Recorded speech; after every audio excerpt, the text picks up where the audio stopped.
ಭಾಗವತರಿಗೆಲ್ಲ ನಮಸ್ಕಾರಗಳು. ಶ್ರೀನಿವಾಸ ಇತಿ ಶ್ರೇಷ್ಠತೆಯ ಪಾತ್ರಂ ಗುಣಾನ್ವಿತಃ ಕೌಚಿಕೋನಂತರಂಗಾರ್ಯಶ್ಚಿರಂ ವಿಜೇತಾಂ ಭುವಿ ನ್ಯಸ್ತಾತ್ಮೀಯಭರಂ ವರಪ್ರದ ಗುರೌ ವೈರಾಗ್ಯ ಭಾಗ್ಯೋರಥೌ ವೇದಾಂತಾಮೃತಸಾರವಂತಮನಘಾತ್ ಶ್ರೀನಿವಾಸಾತ್ ಗುರೋಃ ಶ್ರೀಶೈಲಾನ್ವಯಕೌಸ್ತುಭಸ್ಯ ತನಯಂ ಶ್ರೇಯೋನಿಧೇ ಶ್ರೀನಿಧೇಃ ವಂದೇ ಸಾಧುಕಟಾಕ್ಷಕೇಳಿನಿಲಯಂ ಶ್ರೀಕೃಷ್ಣಸದ್ದೇಶಿಕಂ श्रीवासरङ्गपरकालमुनित्रयाप्तलक्ष्मात्मरक्षणेति त्वयुगागमान्तम् आचार्यभक्तिपरिपूतमनर्घशीलं गोपालदेशिकमुनिं गुरुमाश्रयामः। नारायणाख्येतिराजपदाब्जभृङ्गश्रीवासयोगिगुरुणार्पितभारमीशे भक्त्यादिपूर्णवरदारिकृपात्तचिह्नं श्रीश्रीनिवासमुनिवर्यमहं प्रपद्ये। श्रीनारायणयोगीन्द्रवरदारिकृपाश्रयं रङ्गेशपादविनतं श्रीनिवासमुनिं भजे। श्रीमान् वेङ्कटनाथार्य कवितार्किकेसरी वेदान्ताचार्यवर्यो मे सन्निधत्तां सदा हृदि यो नित्यमच्युतपदाम्बुजयुग्मरुक्मं व्यामोहतस्तरितराणि तनाय मेने अस्मद्गुरोर्भगवतोऽस्य देकसिन्धो रामानुजस्य चरणौ शरणं प्रपद्ये। यतीन्द्रकृतभाष्यार्थाय व्याख्यानेन दर्शिताः वरं सुदर्शनार्यं तं वन्दे कूरकुलाधिपं येनोपनिषदां भाष्यं रामानुजमदानुगं रम्यं कृतं प्रपद्ये तं रङ्गरामानुजं मुनिम् अद्भुतं यस्य विक्रान्तं वेदवीथिविशोधने अपरं निगमान्तार्यं प्रपद्ये वीरराघवम् अतसी गुच्छसच्छायमञ्चितोरस्थलं श्रिया अञ्जनाचलशृङ्गारम् अञ्जलिर्मम गाहताम्। ॐ आप्यायन्तु ममाङ्गानि वाक्प्राणश्चक्षुश्रोत्रमथो बलमिन्द्रियाणि च सर्वाणि सर्वं ब्रह्मोपनिषदं माहं ब्रह्म निराकुर्यां मा ब्रह्म निराकरोत्। अनिराकरणमस्तु अनिराकरणं मेऽस्तु तदात्मनि निरतेय उपनिषत्सु धर्माः ते मयि सन्तु ते मयि सन्तु। ॐ शान्ति शान्ति शान्तिः।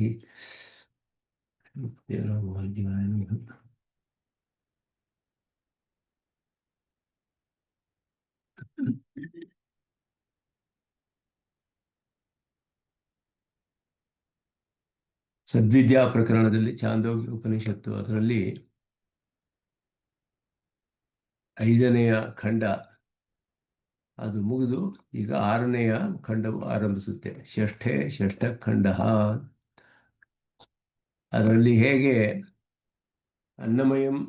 ಅನ್ನಮಯಂ ಹಿ ಸೌಮ್ಯ ಮನಃ ಆಪೋಮಯ ಪ್ರಾಣ ತೇಜೋಮಯಿ ವಾಕ್ ಅಂತ ಹೇಳಿದ್ರು ಹಿಂದೆ. ಅದು ಅವನಿಗೆ ಅರ್ಥವಾಗಲಿಲ್ಲ, ಇದು ಹೇಗೆ ಅನ್ನೋದನ್ನ ಪ್ರಶ್ನೆ ಮಾಡ್ತಾನೆ ಅವನು.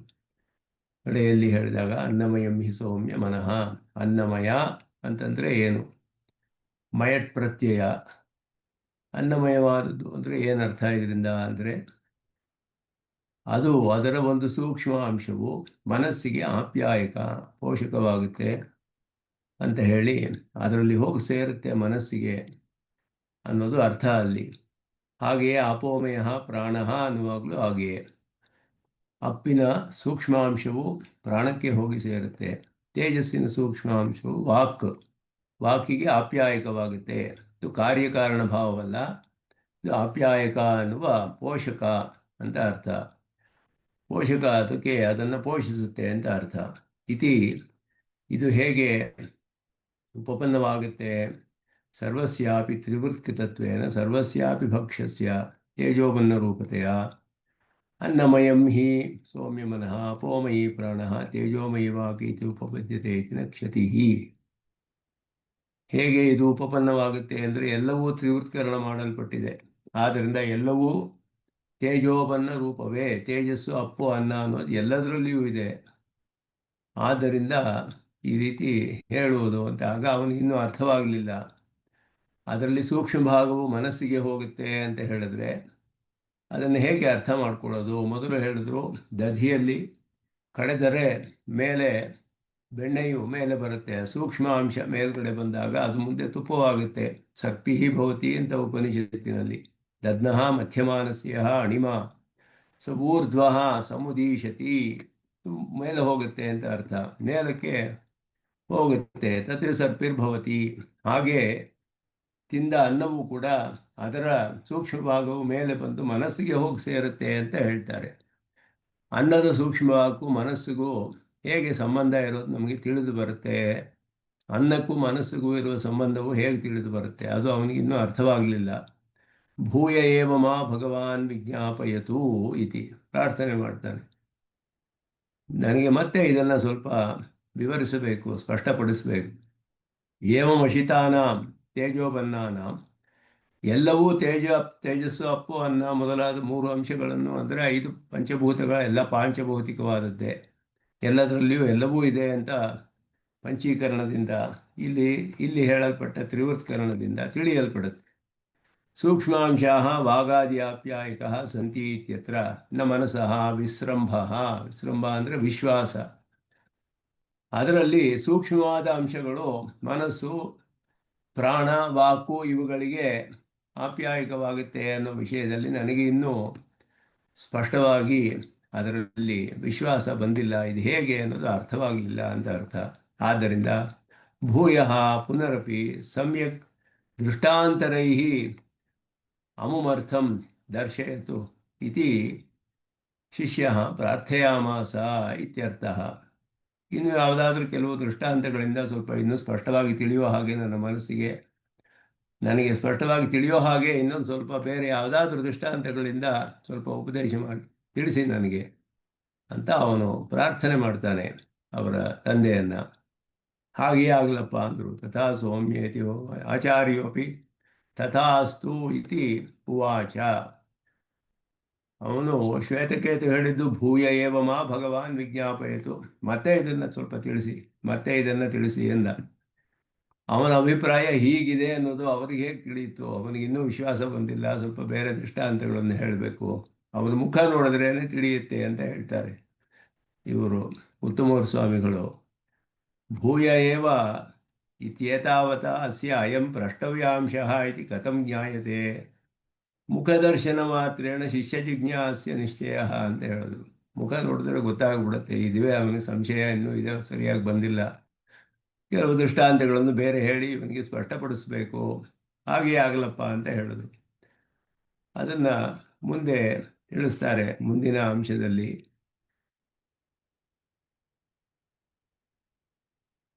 ಷಷ್ಠೋ ಅಂಶ ಅಂತ ಹೇಳಿದಾಗ ಇಲ್ಲಿ 6ನೇ ಅಂಶದಲ್ಲಿ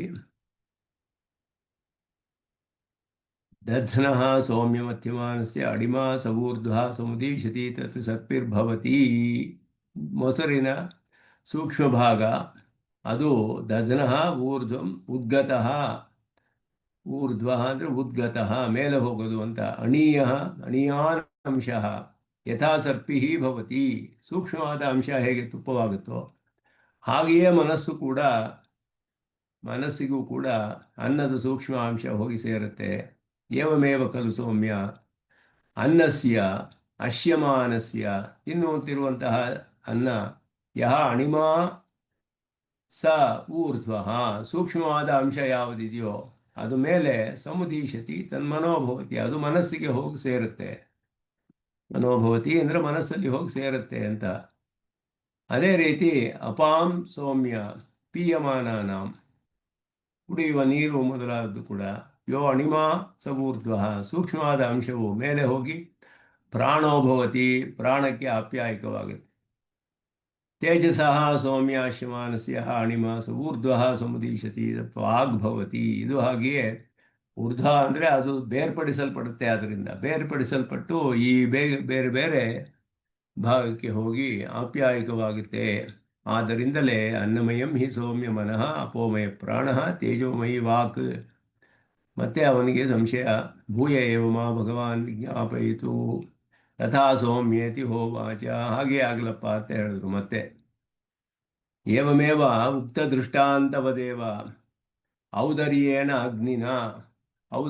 ಅಗ್ನಿನ ಉದರದಲ್ಲಿರುವ ಜಾಠರಾಗ್ನಿಯಿಂದ ಪಚ್ಯಮಾನಸ್ಯ ಅನ್ನಸ್ಯ, ಪಚನ ಮಾಡಲ್ಪಡುವ ಅನ್ನದ ಯಹ ಅಣಿಯಾನಂಶ, ಅಣಿಮ ಅಂದರೆ ಸೂಕ್ಷ್ಮಾಂಶ, ಸಹ ಊರ್ಧ್ವ ಉದ್ಗತೋ ಮನೋಭವತಿ, ಮೇಲೆ ಹೋಗಿ ಮನಸ್ಸಿಗೆ ಹೋಗಿ ಸೇರುತ್ತೆ. ಮನೋಭವತಿ ಅಂದರೆ ಮನಸಃ ಆಪ್ಯಾಯಕೋ ಭವತಿ ಇತ್ಯರ್ಥ. ಸಮುದೀಶತಿ ಅಂತ ಹೇಳಿದ್ರೆ ಮೇಲೆ ಹೋಗುತ್ತೆ. ಈಶ ಗತಿ ಹಿಂಸಾ ದರ್ಶನೇಶು ಅಂತ ಹೇಳುವಾಗ ಗತ್ಯರ್ಥದಲ್ಲಿ ಇರುವಂತಹ ಸಮುದೀಶತಿ ಚೆನ್ನಾಗಿ ಮೇಲೆ ಹೋಗುತ್ತೆ ಅಂತ ಅರ್ಥ. ಇತಿ ಹಿ ಧಾತು. ಅಪಾಂ ವಾಗ್ಭವತಿ ಪೂರ್ವದರ್ಥ. ಅನ್ನಮಯಂ ಹಿ ಸೌಮ್ಯ ವಾಗಿತಿ ಸ್ಪಷ್ಟಂ. ಇದು ಈ ರೀತಿ ಹೇಳಿದ್ರು. ಸೂಕ್ಷ್ಮವಾದ ಅಂಶವು ಮೇಲೆ ಹೋಗುತ್ತೆ. ಆದ್ದರಿಂದ ಜಾಠರಾಗ್ನಿಯಿಂದ ಪಚನವಾದಾಗ ಅದರ ಸೂಕ್ಷ್ಮಾಂಶ ಮೇಲೆ ಹೋಗಿ ಮನಸ್ಸಿಗೆ ಹೋಗಿ ಸೇರಿಕೊಳ್ಳುತ್ತೆ, ಆಪ್ಯಾಯಕವಾಗುತ್ತೆ. ಅದು ಪ್ರಾಣದ ಹಾಗೆಯೇ ನೀರಿನ ಸೂಕ್ಷ್ಮಾಂಶ ಪ್ರಾಣಕ್ಕೂ, ತೇಜಸ್ಸಿನ ಸೂಕ್ಷ್ಮಾಂಶ ವಾಕಿಗೂ ಹೋಗುತ್ತೆ ಅಂತ ಹೇಳಿ ಮತ್ತೆ ಅದನ್ನು ತಿಳಿಸಿ ಎಂದಾಗ, ಮನಸಃ ಅನ್ನಮಯತ್ವಂ ಯಥಾ ಬುದ್ಧಿ ಆರೂಢಂ ಭವತಿ.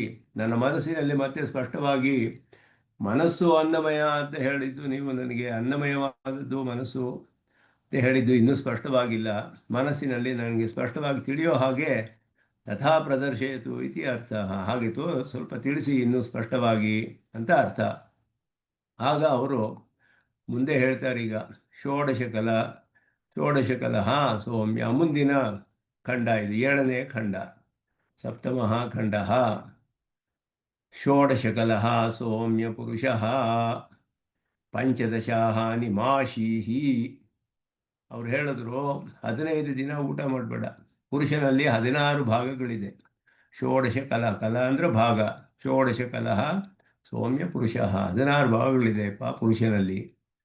15 ದಿನ ಊಟ ಮಾಡಬೇಡ. ನೀರು ಎಷ್ಟು ಬೇಕಾದರೂ ಕುಡಿ. ಕಾಮಂ ಅಪಹ ಪಿಬ ಅಂತ ಹೇಳಿದ್ರು. ಎಷ್ಟು ಬೇಕಾದ್ರೆ ನೀರು ಕುಡಿ. ಆಪೋಮಯ ಪ್ರಾಣೋ ನ ಪಿಬತೋ ವಿಚ್ಛೇತ್ಸ್ಯತೆ. ನೀರು ಕುಡಿತಾ ಇರುವವರೆಗೂ ನಿನ್ನ ಪ್ರಾಣ ಹೋಗೋದಿಲ್ಲ. ನೀರು ಕುಡಿಯೋವರೆಗೂ ಪ್ರಾಣ ಹೋಗೋದಿಲ್ಲ. ನೀರು ಬೇಕಾದರೆ ಎಷ್ಟು ಬೇಕಾದರೂ ಕುಡಿ. ಊಟ ಮಾಡಬೇಡ 15 ದಿನ. 16 ಭಾಗಗಳಿದೆ ಪುರುಷನಲ್ಲಿ ಅಂತ ಹೇಳಿ ಆರಂಭಿಸ್ತಾರೆ ಇಲ್ಲಿ. ಅದಕ್ಕೆ ಷೋಡಶಾಂಶಯುಕ್ತ ಮನಾದಿ ಕಲಾಯುಕ್ತ ಪುರುಷ.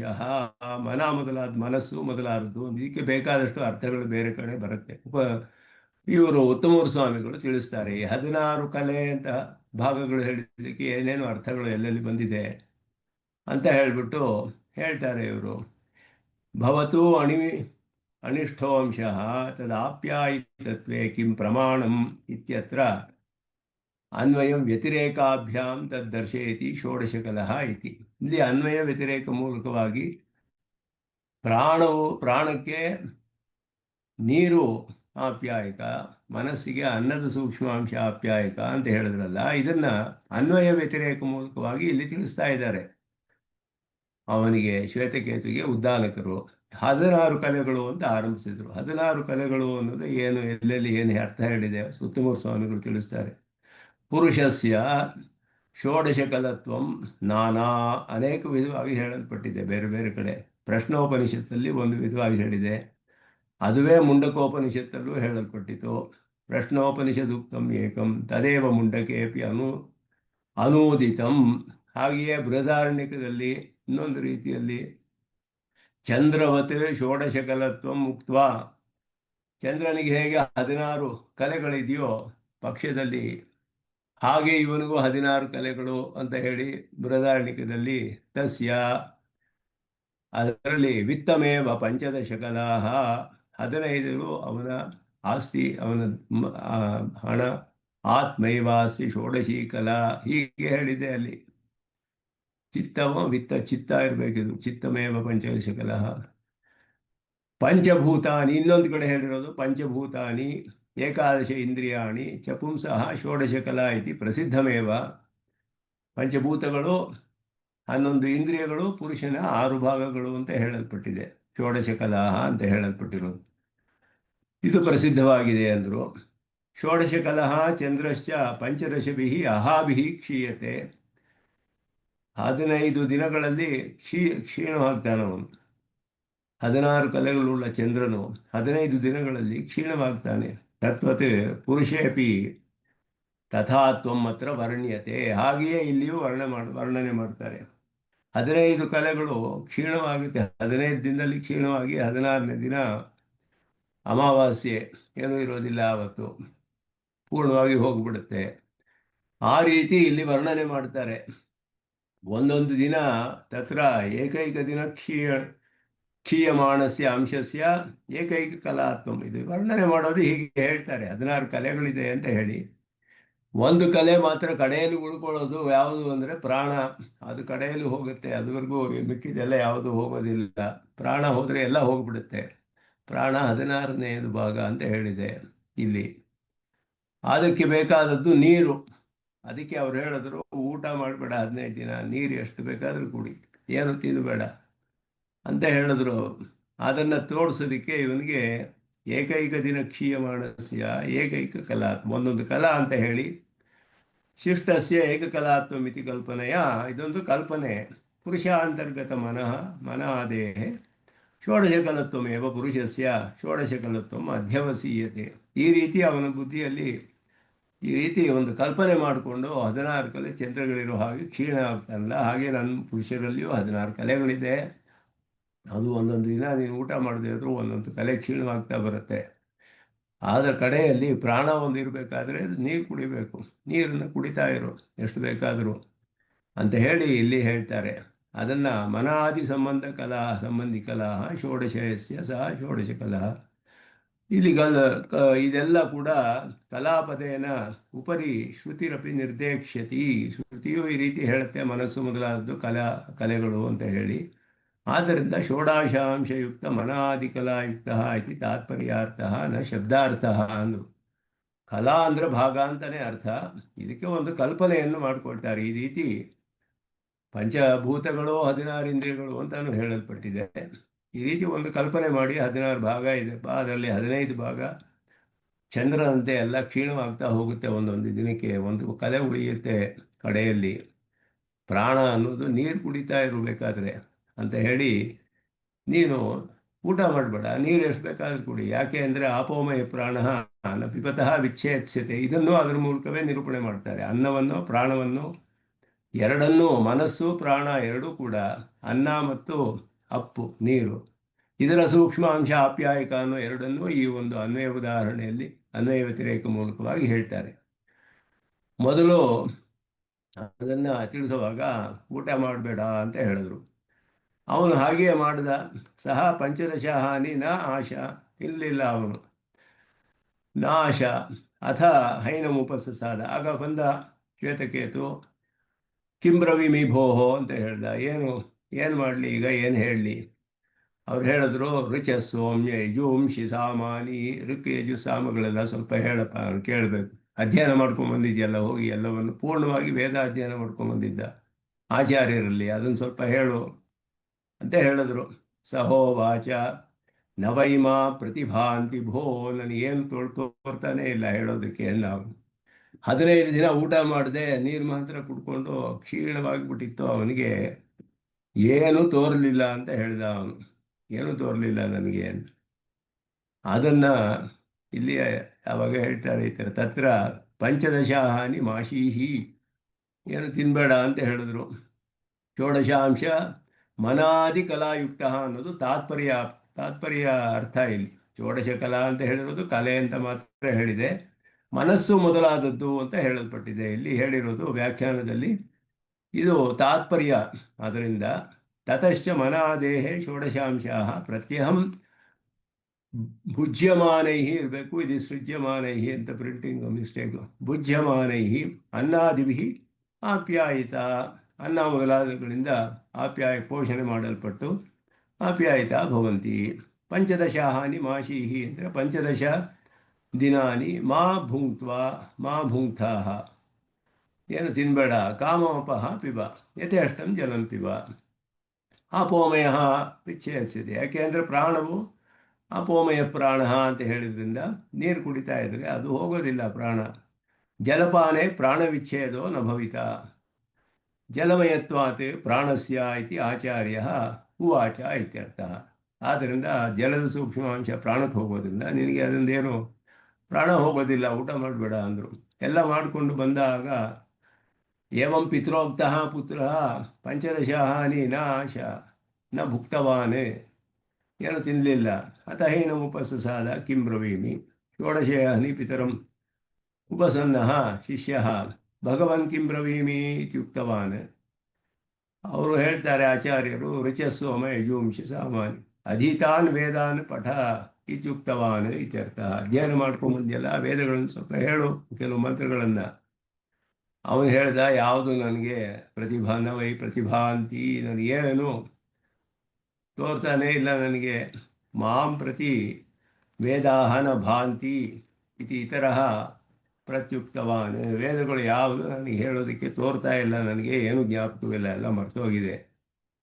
ಆಗ ಅವ್ರು ಹೇಳ್ತಾರೆ, ತಂದೆ ತಮ್ಮೋವಾಚ ಯಥಾ ಸೌಮ್ಯ ಮಹತಃ ಅಭ್ಯಾಹಿತಸ್ಯ ಏಕಃ ಅಂಗಾರಃ ಖದ್ಯೋತಮಾತ್ರಃ ಪರಿಶಿಷ್ಟಃ ಸ್ಯಾತ್. ಆಶ್ಚರ್ಯವಾದ ಉದಾಹರಣೆಗಳು, ದೃಷ್ಟಾಂತಗಳನ್ನೆಲ್ಲ ಕೊಟ್ಟು ಉಪದೇಶ ಮಾಡೋದು ಈ ಪ್ರಕರಣದಲ್ಲಿ ಸದ್ಗತಿಯೆಲ್ಲ ಆಶ್ಚರ್ಯವಾಗಿದೆ.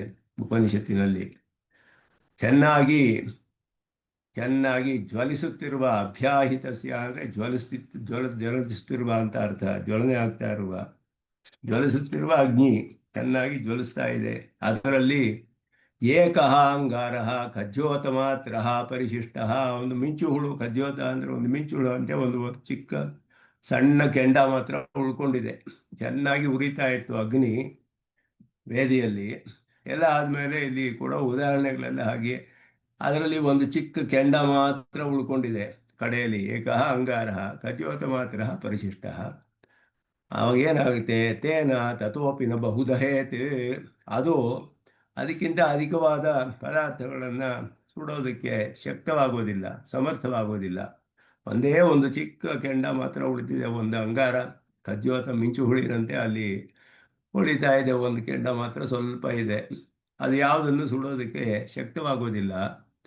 ಏವಂ ಸೌಮ್ಯ ತೇ ಷೋಡಶಾನಾಂ ಕಲಾನಾಂ ಏಕಾ ಕಲಾ ಅತಿಶಿಷ್ಟಾ ಸ್ಯಾತ್. ಹೀಗೆ 15 ದಿನ ಉಪವಾಸ ಇದೆಯಲ್ಲ, 15 ಕಲೆಗಳು ತಣ್ಣಗಾಗ್ಬಿಟ್ಟಿದೆ, ಶಾಂತವಾಗಿ ಬಿಟ್ಟಿದೆ. ಒಂದೇ ಒಂದು ಕಲೆ ಇದೆ, ಒಂದು ಚಿಕ್ಕ ಕೆಂಡ ಉರಿತಾ ಇರೋ ಹಾಗೆ ಅದು ಮಾತ್ರ ಇದೆ. ಅದರಿಂದ ನಿನಗೆ ತಯಾ ಏತರ್ಹಿ ವೇದಾನ್ ನಾನುಭವಸಿ, ಅದಕ್ಕೆ ನಿನಗೆ ವೇದಗಳನ್ನು ಹೇಳೋಕ್ಕಾಗ್ತಾ ಇಲ್ಲ. ಅಶಾನಾಯ್, ಚೆನ್ನಾಗಿ ಊಟ ಮಾಡ್ಕೊಂಡು ಬಾ ಅಂದರು. ಅಥತೆ ವಿಜ್ಞಾಸ್ಯಸೀತಿ, ನಿನಗೆ ಆವಾಗ ತಿಳಿಯುತ್ತೆ. ನೀನು ಹೋಗಿ ಊಟ ಮಾಡ್ಕೊಂಡು ಬಾ ಚೆನ್ನಾಗಿ, ಆಮೇಲೆ ತಿಳಿಯುತ್ತೆ ಅಂದರು. ಸಹಾಶ ಊಟ ಮಾಡಿದ, ಆಮೇಲೆ ಬರ್ತಾನೆ. ತಹೈನ ಮುಪಸಸಾದ, ಬಂದ, ಹೇಳಪ್ಪ ಎಲ್ಲ ಅಂದರು. ತಗಮ್ಮ ಯತ್ಕಿಂಚ ಪಪ್ರಚ್ಛ ಸರ್ವಂ ಹ ಪ್ರತಿಪೇದೆ, ಏನೇನು ಕೇಳಿದ್ರು ಎಲ್ಲ ಟಕ ಟಕ ಟಕ ಅಂತ ಉತ್ತರ ಕೊಟ್ಟ. ಅವನು ಎಲ್ಲ ಮಂತ್ರಗಳನ್ನು ತಕ್ಷಣ ಉತ್ತರ ಹೇಳ್ದ. ಅವನು ಯಾವ ಮಂತ್ರ ಕೇಳಿದ್ರೆ ಆ ಮಂತ್ರವನ್ನು ಹೇಳ್ತಾನೆ. ಎಲ್ಲ ಊಟ ಮಾಡ್ಕೊಂಡು ಬಂದು ಚೆನ್ನಾಗಿ. ಅದನ್ನು ತಹೋವಾಚ ಪಿತಾ ಪ್ರತ್ಯುವಾಚ ತ ವಿಜ್ಞಾಸ್ಯಸಿ ಯಥಾ ಲೋಕೆ ಮಹತಃ ಇಂಧನೈ ಅಭ್ಯಾಯಿತಸ್ಯ, ಚೆನ್ನಾಗಿ ಇಂಧನಗಳನ್ನೆಲ್ಲ ಹಾಕಿ ಜ್ವಲಿಸುತ್ತಿರುವಂತಹ ಪ್ರಜ್ವಲಿತಸ್ಯ, ಅಭ್ಯಾಹಿತಸ್ಯ ಅಂದರೆ ಪ್ರಜ್ವಲಿತಸ್ಯ, ಚೆನ್ನಾಗಿ ಜ್ವಲಿಸುತ್ತಿರುವ ಅಗ್ನೇಹೇ ಶಾಂತಸ್ಯ ಏಕಃ ಅಂಗಾರಃ ಖದ್ಯೋತ ಮಾತ್ರ ಪರಿಶಿಷ್ಟೋ ಭವೇತ್, ಒಂದು ಚಿಕ್ಕ ಒಂದು ಮಿಂಚು ಉಳಿದಂತೆ ಉಳಿಯುತ್ತೆ. ತೇನ ಅಂಗಾರೇಣ ತಥೋಪಿ ಖದ್ಯೋತ ಮಾತ್ರ ಪರಿಮಾಣಾತ್ ಕಿಂಚಿದಪಿ ಬಹು ನ ದಹೇತ್, ಅದಕ್ಕಿಂತ ಹೆಚ್ಚಾದ ಪದಾರ್ಥಗಳನ್ನು ಸುಡೋದಕ್ಕೆ ಶಕ್ತಿ ಇರೋದಿಲ್ಲ ಅದಕ್ಕೆ. ಎವಮೇವ ತೇ ಅನ್ನೋಪಚಿತಾನಾಂ ಷೋಡಶಾನಾಂ ಮನಸಃ ಅಂಶಾನಾಂ ಏಕೋ ಅಂಶಃ ಅವಶಿಷ್ಟಃ. ಮನ ಮೊದಲಾದದ್ದ 16 ಅಂಶಗಳಲ್ಲಿ ಅನ್ನದಿಂದ ಚೆನ್ನಾಗಿ ಮನಸ್ಸು ಮೊದಲಾದದ್ದು ಮಿಕ್ಕಿದ್ದು ಎಲ್ಲವೂ ಕೂಡ 16 ಕಲೆಗಳು ಚೆನ್ನಾಗಿ ಸಮರ್ಥವಾಗಿತ್ತು. ಈಗ ಎಲ್ಲ ಶಾಂತವಾಗಿ ಒಂದು ಉಳಿದಿದೆ. ಪಂಚದಶ ದಿನೇಶು ಪಂಚದಶ ಕಲಾನಾಂ ಕ್ಷೀಣತ್ವಾತ್ ಇತಿ ಭಾವ, ಅಂದರೆ ಈ ರೀತಿ ಅರ್ಥ ಅವರು ಹೇಳೋದು. ಅತಃ ಅಲ್ಪೀಯಸಾ ತೇನ ಅಂಶೇನ ಇದಾನೀಂ ವೇದಾನ್ನ ಪ್ರತಿಪದ್ಯಸೆ, ದೇವಾನ್ ವೇದಾನ್ನ ಪ್ರತಿಪದ್ಯಸೆ.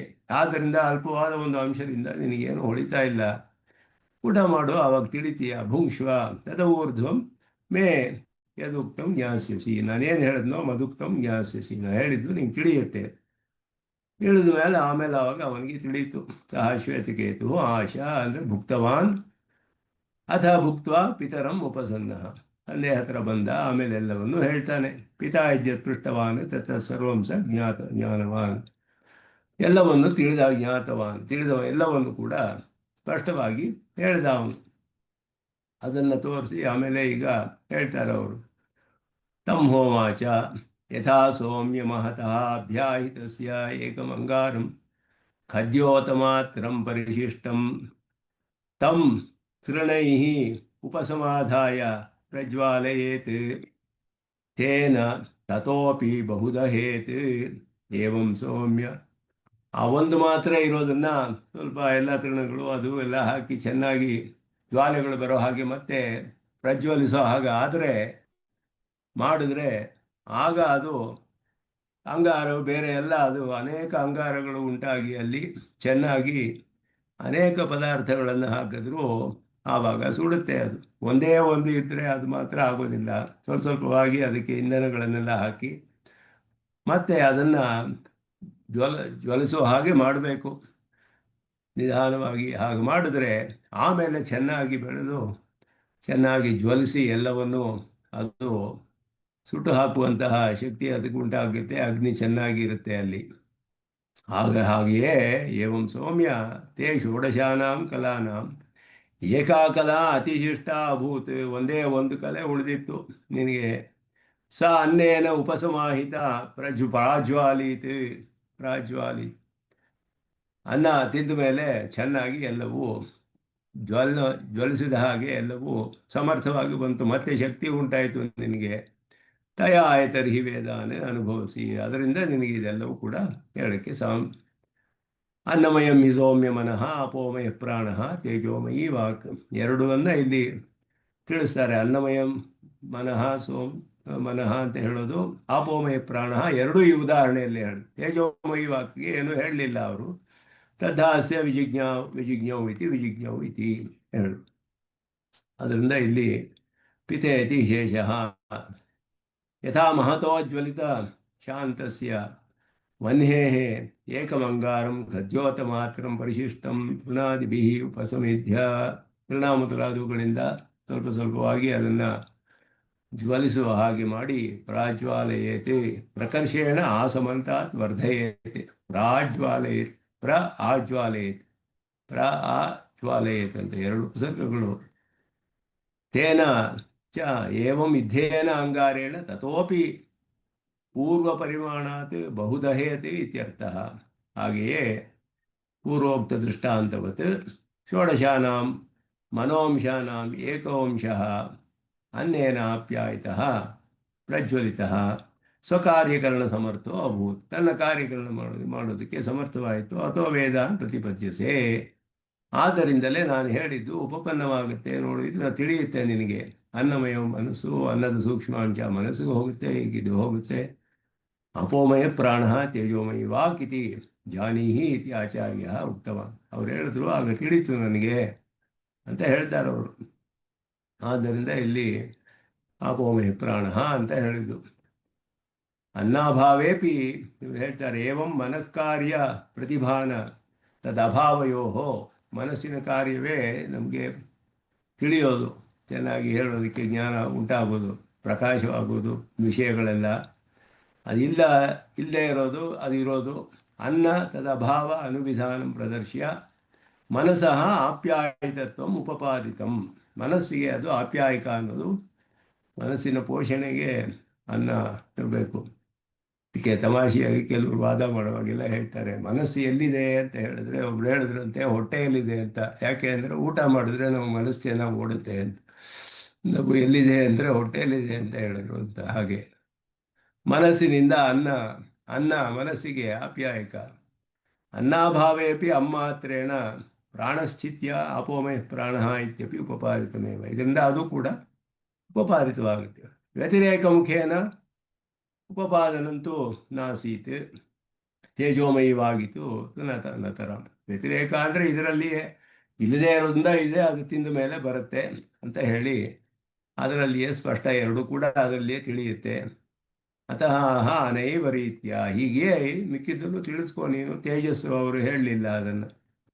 ಆದ್ದರಿಂದ ಅಸ್ಯ ಪಿತುಃ ಉಪದೇಶಾತ್ ಪುತ್ರ ಜ್ಞಾತವಾನ್ ದುರಭ್ಯಾಸ ತ್ರಿವೃತ್ಕರಣ ಪ್ರಕಾರ ಪರಿಸಮಾಪ್ತ್ಯರ್ಥಃ ಪ್ರಕೃಷ್ಟ ವಿಷಯಾಣಿ ಅಧಿಕರಣಾನಿ ಲಿಖ್ಯಂತೆ. ಇಲ್ಲಿ ಇವಾಗ ಈ ಅಧಿಕರಣ ಮುಗಿಯುತ್ತೆ. 7ನೇ ಅಧಿಕರಣ ವಿಜಿಜ್ಞೌ ವಿಜಿಜ್ಞೌ ಅಂತ 2 ಸತಿ ಬಂದಿದೆ ಇಲ್ಲಿ. ತದ್ಧಾಸ್ಯ ವಿಜಿಜ್ಞೌ ಇತಿ ವಿಜಿಜ್ಞೌ ಇತಿ. ಇದು ಒಂದು ಅಧಿಕರಣ ಮುಗಿಯುವಂತಹ ಒಂದು ಪ್ರಕರಣದ ಮುಗಿಯೋದು ಅದನ್ನು ತಿಳಿಸುತ್ತೆ. ದುರಭ್ಯಾಸ 2 ಸತಿ ಹೇಳಿರೋದು ಅಂತ ಅರ್ಥ. ದುರಭ್ಯಾಸ ಅಂತ ಹೇಳಿದ್ರೆ 2 ಸತಿ ದ್ವಿಹಿ ಅಭ್ಯಾಸ. ತ್ರಿವೃತ್ಕರಣ ಪ್ರಕಾರ ಪ್ರಕಾರ ಪರಿಸಮಾಪ್ತ್ಯರ್ಥ. ಈ ತ್ರಿವೃತ್ಕರಣದ ವಿಷಯ ಇಲ್ಲಿವರೆಗೂ ಹೇಳಿದ್ರು, ಮುಗೀತು. ಇನ್ನು ಮುಂದೆ ಪ್ರಧಾನವಾದ ವಿಷಯ ಉಂಟಾಗುತ್ತೆ. ಮುಂದೆ ಸುಷುಪ್ತಿಯ ವಿಷಯ ಬರುತ್ತೆ 8ನೇ ಅಧಿಕರಣದಿಂದ. ಅಲ್ಲಿಂದ ಮುಂದೆ ಎಲ್ಲ ಅಧಿಕರಣದ ಎಲ್ಲ ಖಂಡದಲ್ಲಿಯೂ ತತ್ವಮಸಿ ತತ್ವಮಸಿ ಅಂತ ಬರುತ್ತೆ. ಮುಖ್ಯವಾದ ಈ ಅಧ್ಯಾಯದ ಪ್ರಧಾನವಾದ ವೇದಾಂತಕ್ಕೆ ಮುಖ್ಯವಾದ ಒಂದು ಉಪದೇಶ ಅದರಲ್ಲಿ ಬರುತ್ತೆ. ಇನ್ನು ಮುಂದೆ 8ನೇದು. ಅದು ಇಲ್ಲಿವರೆಗೂ 7ನೇ ಖಂಡ. ಇದಕ್ಕೆ 7 ಖಂಡಗಳು. ಇದಕ್ಕೆ ಸಂಬಂಧಿಸಿದಂತಹ ಬ್ರಹ್ಮಸೂತ್ರದ ಅಧಿಕರಣಗಳಲ್ಲಿ ಯಾವ್ಯಾವ ವಿಷಯಗಳು ಏನೇ ಹೇಗೆ ವಿಚಾರ ಮಾಡಲ್ಪಟ್ಟಿದೆ. ಬ್ರಹ್ಮಸೂತ್ರಗಳಲ್ಲಿ ಸದ್ವಿದ್ಯಾ ಪ್ರಕರಣವು ಅನೇಕ ಅಧಿಕರಣಗಳಲ್ಲಿ ಬರುತ್ತೆ. ಅನೇಕ ಅಧಿಕರಣಗಳು. ಅದರಲ್ಲಿ 7 ಖಂಡಗಳಲ್ಲಿ ಹೇಳಲ್ಪಟ್ಟ ಅರ್ಥಗಳು ಯಾವ್ಯಾವ ಅಧಿಕರಣದಲ್ಲಿ ಯಾವ್ಯಾವ ಸೂತ್ರಗಳು ವಿಚಾರ ಮಾಡಲ್ಪಟ್ಟಿದೆ, ಹೇಗೆ ಬಾದರಾಯಣರು ಅದಕ್ಕೆಲ್ಲ ಅರ್ಥವ್ಯವಸ್ಥೆಯನ್ನು ಮಾಡ್ತಾರೆ, ಸಿದ್ಧಾಂತವನ್ನು ಹೇಗೆ ಸ್ಥಾಪನೆ ಮಾಡಿದ್ದಾರೆ ಬಾದರಾಯಣರು ಅನ್ನೋದನ್ನು ಈಗ ಸ್ವಲ್ಪ ವಿಚಾರ ಮಾಡ್ತಾರೆ. ಇಲ್ಲಿ ಛಾಂದೋಗ್ಯದ 2ನೇ ಅಧ್ಯಾಯ ಅಂದರೆ 2ನೇ ಖಂಡ. ಅದರಲ್ಲಿ ಬಂತು ಅನೇನ ಜೀವೇನ ಆತ್ಮನ ಅನುಪ್ರವಿಶ್ಯ ನಾಮರೂಪೇ ವ್ಯಾಕರವಾಣಿ ಅನ್ನೋದು ಬಂತು. ಆರಂಭದಲ್ಲಿ ಹೇಳಿದ್ರು ಸದೇವ ಸೌಮ್ಯೇದಮಗ್ರ ಆಸೀತ್ ಏಕಮೇವಾದ್ವಿತೀಯಂ ಎಲ್ಲ ಹೇಳಿ ಅನೇನ ಜೀವೇನ ಆತ್ಮನ ಅನುಪ್ರವಿಶ್ಯ ನಾಮರೂಪೇ ವ್ಯಾಕರವಾಣಿ ಎನ್ನುವ ವಾಕ್ಯವನ್ನು ತಿರ್ಗಾ ಮತ್ತೆ ಇದು ಅನೇಕ ಕಡೆ ಮೊದಲಿಯೂ ವಿಚಾರ ಮಾಡಿದ್ರು. ಸ್ವಾಂಶತ್ವೇನ ಆತ್ಮಭೂತಸ್ಯ, ಸ್ವಾಂಶತ್ವೇನ ತನ್ನ ಅಂಶವಾಗಿರುವಂತಹ ಜೀವಾತ್ಮ, ಅಂಶನಾನಾವ್ಯಪದೇಶ ಆತನಲ್ಲಿ ಹೇಳಿದ್ರು. ಜೀವನಿಗೂ ಪರಮಾತ್ಮನಿಗೂ ಇರುವ ಸಂಬಂಧ ಅಂಶಾಂಶಿ ಭಾವ. ಜೀವನು ಅಂಶ ಪರಮಾತ್ಮನಿಗೆ. ಯಾಕೆ ಅಂದರೆ ಭೇದ ಹೇಳಲ್ಪಟ್ಟಿದೆ. ಪರಮಾತ್ಮನಿಗೂ ಜೀವನಿಗೂ ಭೇದ ಹೇಳಿದೆ. ಆ ಭೇದವು ಹೇಳಿದೆಯಲ್ಲ ಅಂದರೆ ಸೂತ್ರ ಹೇಳಿದ್ರು ಅನ್ಯಥಾ ಚಾಪಿ. ಭೇದ ಹೇಳಿದೆ ಇದ್ರು ಆ ಭೇದ ಹೇಳಿದ್ರು ಅಂಶವೇ, ಭೇದ ಹೇಳಿದ್ರು ಅಂಶವೇ. ಅಂಶವು ನಾನಾವ್ಯಪದಾಶಾತ್ ಅನ್ಯಥಾ ಚಾಪಿ. ನಾನಾತ್ವ ಇದ್ರು ನಾನಾತ್ವ ಇಲ್ಲದೆ ಹೋದ್ರು ಅಂಶವೇ ಅವನು. ದಾಶಕಿತವಾದಿತ್ವಮಧೀಯತೆ ಏಕೆ ಬ್ರಹ್ಮದಾಶಾಹ ಬ್ರಹ್ಮದಾಸಾಹ ಬ್ರಹ್ಮೇ ಮೇ ಕಿತವಾಹ ಅಂತ ಬರುತ್ತೆ ಉಪನಿಷತ್ತಿನಲ್ಲಿ. ಎಲ್ಲರೂ ಬ್ರಹ್ಮವೇ ಬ್ರಹ್ಮವೇ ಬ್ರಹ್ಮವೇ ಅಂತ ಬರುತ್ತೆ. ಎಲ್ಲರೂ ಬ್ರಹ್ಮವೇ ಅಂತ ಬಂದಿರುವಾಗ ದಾಸರು ಅಂದರೆ ಬೆಸ್ತರು ಮೊದಲಾದವರು ಅವರೆಲ್ಲರೂ ಕೂಡ ಬ್ರಹ್ಮ, ಇವನು ಬ್ರಹ್ಮ, ಇವರು ಬ್ರಹ್ಮವೇ, ಇವರು ಬ್ರಹ್ಮವೇ ಅಂತ ಉಪನಿಷತ್ತು ಹೇಳುತ್ತೆ. ಎಲ್ಲರೂ ಬ್ರಹ್ಮ ಅಂತ ಹೇಳಿರುವಾಗ ಆದ್ದರಿಂದ ಎಲ್ಲರೂ ಜೀವಾತ್ಮರುಗಳೆಲ್ಲ ಬ್ರಹ್ಮನ ಅಂಶ ಅಂತ ಅರ್ಥ ಅಂತ ಹೇಳಿದ್ರು. ಎಲ್ಲರೂ ಬೇರೆ ಬೇರೆಯವರಿದ್ದಾರೆ. ಎಲ್ಲರೂ ಬ್ರಹ್ಮವೇ ಅಂತ ಏಕತ್ವ ಹೇಳಿದೆ. ಎಲ್ಲರೂ ಅನ್ನೋದರಲ್ಲಿ ಅನೇಕತ್ವ ಕಂಡು ಬರುತ್ತೆ. ಏಕತ್ವ ಅನೇಕತ್ವ ಎರಡಕ್ಕೂ ಕೂಡ ಅಂಶ ಅನ್ನೋದೇ ಅರ್ಥ, ಅಂಶಾಂಶಿ ಭಾವ ಹೇಳಬೇಕು ಅಂತ ಹೇಳಿದ್ರು ಬಾದರಾಯಣರು. ಅಂಶ ಅಂತ ಒಂದು ಸಾಮಾನ್ಯವಾದ ಶಬ್ದ ಹೇಳಿಬಿಟ್ರು. ಅದಕ್ಕೆ ಅನೇಕ ವಿಚಾರಗಳು ಅಲ್ಲಿ. ಹೇಗೆ ಅಂಶ ನಿಜವಾಗಲಿಯೂ ಅಂಶವೇ ಅಥವಾ ಔಪಾಧಿಕವಾದ ಅಂಶತ್ವವೇ, ಸಾಕ್ಷಾತ್ ಅಂಶತ್ವವೇ, ಹೇಗೆ ಅಂತ ಒಬ್ಬೊಬ್ಬರು ಒಂದೊಂದು ರೀತಿಯಲ್ಲಿ ಅರ್ಥ ಮಾಡ್ತಾರೆ. ಅಂಶ ಇವ ಅಂತ ಶಂಕರಾಚಾರ್ಯರು ವ್ಯಾಖ್ಯಾನ ಮಾಡ್ತಾರೆ. ಅಂಶದ ಅಂತೆ ಅಷ್ಟೇ, ಅಂಶ ಅಲ್ಲ ಅವನು. ಅಂಶ ಇವ ಅಂತ ಹೇಳಿದ್ರು. ಇವ ಅಂತ ಸೇರಿಸ್ಕೊಂಡ್ರೆ ಅವಾಗ ಅದು ಪ್ರಾತಿಭಾಸಿಕ, ತೋರ್ತಾ ಇದೆ ಅಷ್ಟೇ ಅಂತ ಅರ್ಥ ಬರುತ್ತೆ. ಯಾದವ ಪ್ರಕಾಶರು ಹೇಳಿದ್ರು ನಿಜವಾಗಿಯೂ ಸಾಕ್ಷಾತ್ ಅಂಶವೇ ಅಂತ ಹೇಳಿದ್ರು. ಬ್ರಹ್ಮನ ಒಂದು ಭಾಗವೇ ಇವನು, ಅದು ಹೋಗಿ ಬ್ರಹ್ಮನಲ್ಲಿಯೇ ಸೇರ್ಕೋತಾನೆ ಅಂತ ಹೇಳಿದ್ರು. ಭಾಷ್ಯಕಾರರು ಹೇಳಿದ್ರು ವಿಶೇಷಣಾಂಶ ವಿಶೇಷ್ಯಾಂಶ ಅಂತ 2 ಭಾಗ. ಇವನು ವಿಶೇಷಣಾಂಶ, ಅವನು ವಿಶೇಷ್ಯಾಂಶ. ವಿಶಿಷ್ಟ ಪದಾರ್ಥ ಒಂದೇ. ಆದ್ದರಿಂದ ನಾನಾತ್ವ ಹೇಗೆ ಅಂದರೆ ವಿಶೇಷಣ ವಿಶೇಷಗಳಲ್ಲಿ ಭೇದವಿದೆ.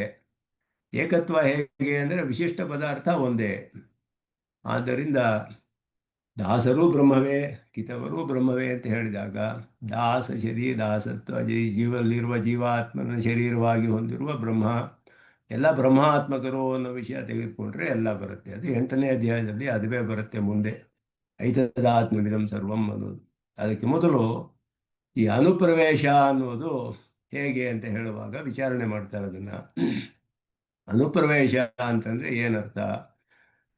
ಪರಮಾತ್ಮನಿಗೆ ಅಂಶವಾದ, ಪರಮಾತ್ಮನಿಗೆ ಅಂಶವಾದವನು ಅಂಶತ್ವೇನ ಆತ್ಮಭೂತಸ್ಯ ಜೀವಸ್ಯ ಏವ ಅನುಪ್ರವೇಶಃ ವ್ಯಾಕರಣಕರ್ತೃತ್ವ ಅಭಿಧಾನಾತ್ ಪರದೇವತಾ ಅಂಶತ್ವೇನ ಆತ್ಮಭೂತಸ್ಯ ಸ್ವಾಂಶತ್ವೇನ ಆತ್ಮಭೂತಸ್ಯ. ತನ್ನ ಅಂಶವಾಗಿರೋದ್ರಿಂದ ಅವನ ಆತ್ಮವಾಗಿದ್ದಾನೆ ಪರಮಾತ್ಮ. ಅವನು ಶರೀರ, ಜೀವನೇ ಅನುಪ್ರವೇಶ, ವ್ಯಾಕರಣ ಎಲ್ಲ ಹೇಳಿರೋದು ಅಂತ ಅವು ಇಲ್ಲಿ ತಿಳಿಸೋ ಹಾಗಿದೆ. ಅನೇನ ಜೀವೇನ ಆತ್ಮನ ಅಂದರೆ ಸ್ವಾಂಶತ್ವೇನ ಆತ್ಮನ ಅಂತ ತಗೋಬೇಕು. ತನ್ನ ಅಂಶವಾಗಿರುವವನಿಗೆ ಆತ್ಮನಾಗಿರುವವನು, ಅಂಶನಾಗಿರುವುದರಿಂದ ಆತ್ಮನಾಗಿರುವವನು, ಅವನೇ ಅನುಪ್ರವೇಶ ಮಾಡಿ ಅವನೇ ವ್ಯಾಕರಣ ಮಾಡಿದ್ದಾನೆ ಅಂತ ತಿಳಿಯೋ ಹಾಗಿದೆ ವಾಕ್ಯದಲ್ಲಿ. ಪರದೇವತಾಯ ಸ್ವೇನ ರೂಪೇಣ ಅನುಪ್ರವೇಶ ಅನುಕ್ತೇಹೇ.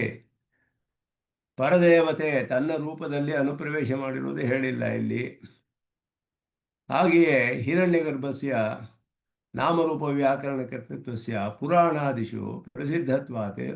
ಹಿರಣ್ಯಗರ್ಭನೇ ನಾಮರೂಪ ಎಲ್ಲ ಈ ಸೃಷ್ಟಿ ಮಾಡ್ತಾನೆ ಅಂತ ಪುರಾಣಗಳಲ್ಲಿ ಹೇಳಿದೆ. 3 ಲೋಕಗಳ ಪ್ರಳಯ ಹಿರಣ್ಯಗರ್ಭನ ಪ್ರತಿದಿನವೂ ಒಂದೊಂದು ಕಲ್ಪವು, ಭೂಹು ಭುವಃ ಸುವಹ ಅನ್ನುವ 3 ಲೋಕಗಳು ಹಿರಣ್ಯಗರ್ಭನಲ್ಲಿ ಲೈವ್ ಆಗುತ್ತೆ.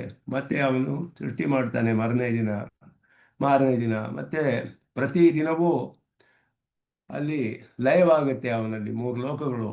ಒಂದು ದಿನದಲ್ಲಿ 1,000 ಚತುರ್ಯುಗಗಳಿದೆ ಅವನಿಗೆ. 1,000 ಚತುರ್ಯುಗ ಆದಮೇಲೆ ಒಂದು ಪ್ರಳಯ, ಅದು ದೈನಂದಿನ ಪ್ರಳಯ ಅಂತ ಹೇಳೋದು.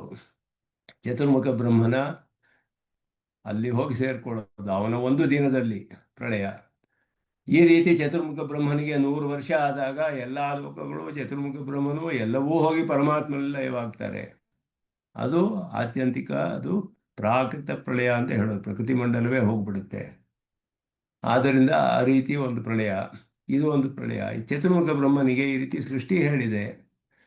ಆಗ ಮಿಕ್ಕಿದವರೆಲ್ಲ ಮೇಲ್ಗಡೆ ಲೋಕದಕ್ಕೆ ಹೋಗಿರ್ತಾರೆ. ಸಪ್ತರ್ಷಿಗಳು ಮೊದಲಾದವರೆಲ್ಲ ಭೂಹು ಭುವಃ ಸುವಹ ಮಹಃ ಅಂತ ಹೇಳಲ್ಪಟ್ಟಿದೆಯಲ್ಲ, ಮಹಃ ಅನ್ನೋ ಲೋಕಕ್ಕೆ ಹೋಗ್ತಾರೆ. ಅಲ್ಲಿಯೂ ಬಹಳ ಶಾಖ ಆಗ್ಬಿಡುತ್ತೆ ಪ್ರಳಯದಲ್ಲಿ. ಹಾಗೆ ಅದಕ್ಕಿಂತ ಮೇಲಿನ ಲೋಕಕ್ಕೆ ಹೋಗ್ತಾರೆ. ಹೀಗೆಲ್ಲ ಹೇಳಲ್ಪಟ್ಟಿದೆ ಪುರಾಣಗಳಲ್ಲಿ. ವಿಷ್ಣು ಪುರಾಣದಲ್ಲಿ ಅದು ವಿಸ್ತಾರವಾಗಿ ಇದು ಹೇಳಲ್ಪಟ್ಟಿದೆ. ಎಲ್ಲ ಸಪ್ತರ್ಷಿಗಳು ಅವರೆಲ್ಲ ಒಂದು ಮನ್ವಂತರದವರೆಗೂ ಇರ್ತಾರವರು. 14 ಮನುಗಳು ಬರ್ತಾರೆ ಬ್ರಹ್ಮನ ಒಂದು ದಿನದಲ್ಲಿ. ಒಬ್ಬೊಬ್ಬರಿಗೂ 72 ಚತುರ್ಯುಗಗಳು. ಆ ರೀತಿ ಹೇಳಲ್ಪಟ್ಟಿದೆ. ಇದೆಲ್ಲ ಪುರಾಣಗಳಲ್ಲಿ ಹೇಳಿದೆ. ಆಗ ಅವನಿಗೆ ನಾಮರೂಪ ವ್ಯಾಕರಣ, ಅವನೇ ಅನುಪ್ರವೇಶ, ಈ ನಾಮರೂಪ ವ್ಯಾಕರಣ ಎಲ್ಲ ಅವನೇ ಮಾಡಿದ್ದಾನೆ ಹಿರಣ್ಯಗರ್ಭ ಅಂತ ಪುರಾಣಗಳಲ್ಲಿ ಹೇಳಿದೆಯಲ್ಲ, ಅದನ್ನು ಯಾಕೆ ಒಪ್ಕೋಬಾರ್ದು ಅಂತ ಪೂರ್ವಪಕ್ಷ. ಪರಮಾತ್ಮ ಅಂಶಭೂತಃ ಹಿರಣ್ಯಗರ್ಭ ಏವ ಪ್ರವೇಶ ನಾಮರೂಪ ವ್ಯಾಕರಣಯೋ ಕರ್ತ. ಆದ್ದರಿಂದ ಹಿರಣ್ಯಗರ್ಭನಿಗೆ ಎರಡನ್ನೂ ಹೇಳಬೇಕು. ಪ್ರವೇಶವನ್ನು ನಾಮರೂಪ ವ್ಯಾಕರಣವನ್ನು ಹಿರಣ್ಯಗರ್ಭನಿಗೆ ಹೇಳಬೇಕು ಅಂತ ಹೇಳಿದ್ರೆ, ನಚ ಏವಂ ವ್ಯಾಕರವಾಣಿ ಇತಿ ಪರಮಾತ್ಮನಃ ಅಭಿಸಂಧಿ ನೋಪಪದ್ಯತೆ ಇತಿ ವಾಚ್ಯಂ. ವ್ಯಾಕರವಾಣಿ ಅಂತ ಪರಮಾತ್ಮನ ತಾನೇ ಹೇಳಿರೋದು. ಅವನು ಹೇಳ್ದ, ತಿಸ್ರೋ ದೇವತಾ ಅನೇನ ಜೀವೇನ ಆತ್ಮನ ಅನುಪ್ರವೇಶ ನಾಮರೂಪೇ ಅಹಂ ವ್ಯಾಕರವಾಣಿ ಅಂತ ಅಹಂ ಅಂತ ಹೇಳಿರೋದು ಅವನಿಗೆ ತಾನೇ ಹೇಳಿರೋದು. ಜೀವ ಸಮಷ್ಟಿಯ ಆಶ್ರಯಸ್ಯ ಪ್ರವೇಶ ವ್ಯಾಕರಣಕರ್ತು ಹಿರಣ್ಯಗರ್ಭಸ್ಯ ಪರಮಾತ್ಮ ಅಂಶತೆಯ ಅತ್ಯಂತ ಭಿನ್ನತ್ವ ಅಭಾವೇನ ತದ್ಗತ ನಾಮರೂಪ ವ್ಯಾಕರ್ತೃತ್ವಸ್ಯ ಪ್ರವೇಶ ಸಮಾನಾಧಿಕರಣಸ್ಯ ಸ್ವನಿಷ್ಠತೆಯ ಪರಮಾತ್ಮನಃ ಅನುಸಂಧಾನೋಪಪತ್ತೇ. ಇದೆಲ್ಲ ಕಡೆಯಲ್ಲಿ ಹೇಳ್ತಾರೆ. ಇದೆಲ್ಲ ಹೇಳಿದ್ಮೇಲೆ ಇತಿ ಪ್ರಾಪ್ತೆ ಉಚ್ಯತೆ ಅಂತ ಹೇಳ್ತಾರೆ. ಹಿರಣ್ಯಗರ್ಭನಿಗೆ ನಾಮರೂಪ ವ್ಯಾಕರಣ ಬಂದಿದೆ ಅಂತ ಹೇಳಿದ್ರೆ ಸೂತ್ರಕಾರರು ಏನು ಹೇಳ್ತಾರೆ ಅದನ್ನು ವಿಚಾರ ಮಾಡ್ತಾರೆ. ಈ ನಾಮರೂಪ ವ್ಯಾಕರಣದ ವಿಷಯದಲ್ಲಿ ಇದೆಲ್ಲ ಕೂಡ ಪೂರ್ವಪಕ್ಷದ ಅಭಿಪ್ರಾಯಗಳು. ಅದಕ್ಕೆ ನೀವು ಹೀಗೆ ಉತ್ತರ ಕೊಟ್ಟರೆ ಹೀಗೆ ಹೇಳ್ತೀವಿ ನಾವು ಅಂತೆಲ್ಲ ಪೂರ್ವಪಕ್ಷ ಹೇಳುವಂಥದ್ದು. ಹಿರಣ್ಯಗರ್ಭನಿಗೆ ಹೇಳಬೇಕು ಅನ್ನೋದು ಸಂಗ್ರಹವಾದ ಅರ್ಥ. ಅದರಲ್ಲಿ ಚತುರ್ಮುಖ ಬ್ರಹ್ಮನೇ ನಾಮರೂಪ ವ್ಯಾಕರಣ ಮಾಡಿದ್ದಾನೆ ಅಂತ ಹೇಳಬೇಕು ಅಂತ ಅರ್ಥ. ಆದರೆ ಅನುಪ್ರವೇಶವು ನಾಮರೂಪವು ವ್ಯಾಕರಣವು ಏಕಕಾಲದಲ್ಲಿ ಆಗಿದೆ. ಅನುಪ್ರವೇಶ ನಾಮರೂಪ ವ್ಯಾಕರವಾಣಿ ಅಂತ ಹೇಳಿರೋದ್ರಿಂದ ಅನುಪ್ರವೇಶ ಮಾಡಿದವನು ಬೇರೆಯೇ, ವ್ಯಾಕರಣ ಮಾಡಿದವನು ಬೇರೆಯೇ, ಇದೆಲ್ಲ ಪ್ರಶ್ನೆಗಳು. ಸೂತ್ರಕಾರರು ಸ್ಪಷ್ಟವಾಗಿ ಹೇಳಿಬಿಟ್ರು, ತ್ರಿವೃತ್ಕರಣತಃ ಉಪದೇಶಾತ್. ಯಾರು ತ್ರಿವೃತ್ಕರಣ ಮಾಡಿದ್ನೋ ಅವನೇ ನಾಮರೂಪ ವ್ಯಾಕರಣ ಮಾಡಿದ್ದಾನೆ. ತ್ರಿವೃತ್ಕರಣ ಮಾಡಿದವನು ಯಾರು ಅಂತ ಹೇಳಿದ್ರೆ ಚತುರ್ಮುಖ ಬ್ರಹ್ಮ ಮಾಡೋಕ್ಕೆ ಸಾಧ್ಯವಿಲ್ಲ. ತೇಜಸ್ಸು ಅಪ್ಪು ಅನ್ನೋದು ಸಮಷ್ಟಿ ಸೃಷ್ಟಿಯಲ್ಲಿ ಉಂಟಾಗುವ ತತ್ವಗಳು, ಪಂಚಭೂತ ತತ್ವಗಳು. ಆ ಪಂಚಭೂತ ತತ್ವಗಳನ್ನು 5 ಮಿಶ್ರಣ ಮಾಡಿ ಸೇರಿಸಿದ ಮೇಲೆಯೇ ಮುಂದೆ ಸೃಷ್ಟಿ ಆಗೋಕ್ಕೆ ಸಾಧ್ಯ. ಅದಾದ ಮೇಲೆಯೇ ಬ್ರಹ್ಮಾಂಡ ಉತ್ಪನ್ನವಾಗಿ ಚತುರ್ಮುಖ ಬ್ರಹ್ಮನ ಉತ್ಪತ್ತಿ ಆಗುತ್ತೆ, ಸೃಷ್ಟಿ ಆಗುತ್ತೆ. ಚತುರ್ಮುಖ ಬ್ರಹ್ಮನ ದೇಹವು ಇಂದ್ರಿಯಗಳು ಏನೂ ಇರೋದಿಲ್ಲ ಆವಾಗ. ನಾಮರೂಪ ವ್ಯಾಕರಣ ಈ ಪಂಚೀಕರಣ ಆಗೋದಕ್ಕೆ ಮೊದಲು ಇದು ಸಾಧ್ಯವಿಲ್ಲ. ತ್ರಿವೃತ್ಕರಣ ಅಂತ ಇಲ್ಲಿ ಹೇಳಿರೋದು ತ್ರಿವೃತ್ಕರಣಕ್ಕೆ ಮೊದಲು. ತ್ರಿವೃತ್ಕರಣ ಆದಮೇಲೆ ಬ್ರಹ್ಮಾಂಡದ ಸೃಷ್ಟಿ, ಆಮೇಲೆ ಚತುರ್ಮುಖ ಬ್ರಹ್ಮ. ತ್ರಿವೃತ್ಕರಣ ಸಮಷ್ಟಿ ಸೃಷ್ಟಿಗೆ ಮೊದಲೇ ಆಗಿರಬೇಕು, ಸಮಷ್ಟಿ ಸೃಷ್ಟಿಯಲ್ಲಿಯೇ ಆಗಿರಬೇಕು. ತತ್ವಗಳೆಲ್ಲ ಸೃಷ್ಟಿಯಾದ ತಕ್ಷಣ ಆಗಿನ್ನೂ ಚತುರ್ಮುಖ ಬ್ರಹ್ಮನೇ ಇರಲಿಲ್ವಲ್ಲ, ಅವನಿಗೆ ಹೇಗೆ ಮಾಡೋಕ್ಕೆ ಸಾಧ್ಯ? ಅದು ಪರಮಾತ್ಮನೇ ಮಾಡಿರಬೇಕು. ಅದಕ್ಕೆ ಬಾದರಾಯಣರು ಹೇಳಿದ್ರು, ಅದನ್ನು ಯಾರು ಮಾಡಿದ್ರೋ ಅವನೇ ನಾಮರೂಪ ವ್ಯಾಕರಣವನ್ನು ಮಾಡಿದ್ದಾನೆ. ತ್ರಿವೃತ್ಕರಣತಃ ಸಂಜ್ಞಾಮೂರ್ತಿ ಕ್ಲುಪ್ತಿಸ್ತು ತ್ರಿವೃತ್ಕರಣತಃ ಉಪದೇಶಾತೆ. ಸಂಜ್ಞಾಮೂರ್ತಿ ಅಂದರೆ ನಾಮ ರೂಪ ಅಂತ ಅರ್ಥ. ಸಂಜ್ಞಾ ಅಂದರೆ ಹೆಸರು, ನೊಟೇಷನ್. ರೂಪ, ಮೂರ್ತಿ ಅಂದರೆ ರೂಪ. ನಾಮರೂಪ ವ್ಯಾಕರಣವನ್ನು ಯಾರು ತ್ರಿವೃತ್ಕರಣ ಮಾಡಿದ್ನೋ ಅವನೇ ಮಾಡಿದ್ದಾನೆ. ಶ್ರುತಿ ಹಾಗೆಯೇ ಹೇಳಿದೆ ಅಂತ ಅವರ ಸಿದ್ಧಾಂತವನ್ನು ಹೇಳಿದ್ರು ಬಾದರಾಯಣರು. ಆ ವಿಷಯದಲ್ಲಿ ಪೂರ್ವ ಪಕ್ಷವನ್ನು ಇಲ್ಲಿ ವಿಚಾರ ಮಾಡ್ತಾ ಇದ್ದಾರೆ, ಸ್ವಲ್ಪ ಸಂಗ್ರಹವಾಗಿ ಇಲ್ಲಿ ಮಾಡ್ತಾ ಇದ್ದಾರೆ. ಅನೇಕ ಕಡೆ ಇದು ಮಾಡಲ್ಪಟ್ಟಿದೆ. ವೇದಾರ್ಥ ಸಂಗ್ರಹದಲ್ಲಿಯೂ ವಿಸ್ತಾರವಾಗಿ ನೋಡಿದ್ವಿ, ಇಲ್ಲಿಯೂ ಅನೇಕ ಕಡೆ ಮಾಡಲ್ಪಟ್ಟಿದೆ. ಆದ್ದರಿಂದ ಇದು ಮೊದಲು 2ನೇ ಅಧ್ಯಾಯ ಖಂಡದಲ್ಲಿಯೂ ಈ ವಿಷಯ ಬಂತು, ಅಲ್ಲಿಯೂ ಕೂಡ ಬಂತು. ಇಲ್ಲಿ ಪರಮಾತ್ಮನಿಗೆ ಅಂಶ ಅಂತ ಹೇಳಿದ್ರೆ ಇವನಿಗೆ ಅತ್ಯಂತ ಭಿನ್ನ ಅಂತ ಹೇಳಬೇಕು ಅಂತ ಪೂರ್ವ ಪಕ್ಷ. ಅತ್ಯಂತ ಭಿನ್ನನಲ್ಲ, ಭಿನ್ನ ಅಭಿನ್ನ ಎರಡೂ ಹೇಳಿದೆ. ಅನ್ಯಥಾಪಿ ಅಂತ, ಅನ್ಯಥಾ ಚಾಪಿ ಅಂತ ಹೇಳಿಯೇ ಬಾದರಾಯಣರ ಸೂತ್ರ. ಅಂಶೋ ನಾನಾ ವ್ಯಪದೇಶಾತಿ ಅನ್ಯಥಾ ಚಾಪಿ, ನಾನಾತ್ವವೂ ಇಲ್ಲದೆ ಹೋದರೂ ಕೂಡ ಅಂತ ಹೇಳಿದ್ರು. ಅದರಿಂದ ಅತ್ಯಂತ ಭಿನ್ನ ಅಂತ ಹೇಳೋಕ್ಕಾಗೋದಿಲ್ಲ, ಅತ್ಯಂತ ಭಿನ್ನತ್ವ ಇಲ್ಲ ಅವನಿಗೆ. ಆದ್ದರಿಂದ ಇದೆಲ್ಲ ಕೂಡ ಎಲ್ಲ ಅವನಲ್ಲಿಯೇ ಆಗಬೇಕು. ಎಲ್ಲವೂ ಪ್ರವೇಶ ಸಮಾನಾಧಿಕರಣಸ್ಯ ಸ್ವನಿಷ್ಠತೆಯ ಪರಮಾತ್ಮನ ಅನುಸಂಧಾನೋಪತ್ತೇ, ತನ್ನಲ್ಲಿಯೇ ಎಲ್ಲ ಆಗೋದ್ರಿಂದ ಪರಮಾತ್ಮನಿಗೆ ಅದು ಅಂತ ಹೇಳಬಹುದು ಅಂತ. ಪ್ರಯೋಜಕರ್ತೃತ್ವತೆಯಾಪಿ, ಪೂರ್ವಪಕ್ಷ ಸಿದ್ಧಾಂತ ಎಲ್ಲ ಅವರು ನಮ್ಮ ಸಿದ್ಧಾಂತ ನೀವು ಹೀಗೆ ಹೇಳ್ಬೋದು, ಹೀಗೆ ಹೇಳೋಕ್ಕಾಗೋದಿಲ್ಲ, ಹೀಗೆಲ್ಲ ಹೇಳ್ತಾರೋ ಎಲ್ಲ ಇಲ್ಲಿ ಸ್ವಲ್ಪ ಮಿಶ್ರಣವಾಗಿರುತ್ತೆ. ಪ್ರಯೋಜಕ ಕರ್ತೃತೆಯಾಪಿ ವ್ಯಾಕರವಾಣಿ ಇತಿ ಅಭಿಸಂಧಿ ಉಪಪತ್ತೇಶ್ಚ. ಪ್ರಯೋಜ್ಯ ಕರ್ತೃತ್ವ, ಪ್ರಯೋಜಕ ಕರ್ತೃತ್ವ ಅಂತ ಎರಡಿದೆ. ಪ್ರಯೋಜ್ಯ ಕರ್ತೃತ್ವ ಆದವನು ಜೀವಾತ್ಮ, ವ್ಯಾಕರಣ. ಪ್ರಯೋಜಕ ಪರಮಾತ್ಮ. ಅವನು ಸೃಷ್ಟಿ ಮಾಡಬೇಕು, ಇವರಿಗೆ ದೇಹ ಎಲ್ಲ ಸಂಬಂಧ ಉಂಟು ಮಾಡಬೇಕು, ಕರ್ಮದ ಫಲ ಅನುಭವ ಹಾಗೆ ಮಾಡಬೇಕು. ಇವರಿಗೆ ಕರ್ಮ ಫಲ ಅನುಭವಕ್ಕೋಸ್ಕರ ದೇಹ ಇಂದ್ರಿಯಗಳ ಸಂಬಂಧ ಉಂಟು ಮಾಡಬೇಕು ಅವನು. ಆದ್ದರಿಂದ ಅವನು ಪ್ರಯೋಜಕ. ಆದ್ದರಿಂದ ಕರ್ಮಫಲ ಅನುಭವ ಯಾರಿಗೆ ಅಂದರೆ ಜೀವಾತ್ಮನಿಗೆ, ಅವನು ಪ್ರಯೋಜ್ಯ ಆಗ್ತಾನೆ.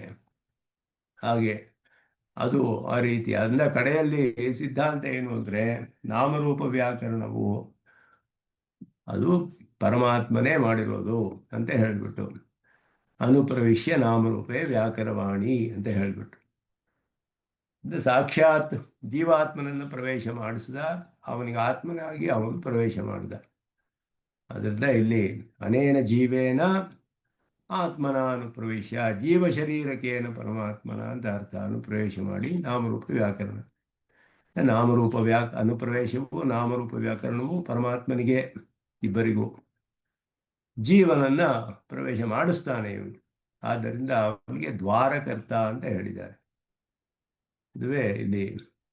ಹಾಗಾದರೆ ಪರಮಾತ್ಮನಃ ಸಾಕ್ಷಾತ್ ಕರ್ತೃಭಾವ ಭವೇತ್ ಅನೇನ ಜೀವನ ಇತಿ ಅನರ್ಥಕಂ. ಪೂರ್ವಪಕ್ಷ ಹೇಳಿದ ಈ ಜೀವನ ಮೂಲಕ ಅಂತ ತೃತೀಯ ವಿಭಕ್ತಿ ಇದೆ, ಕರ್ಣಾರ್ಥ.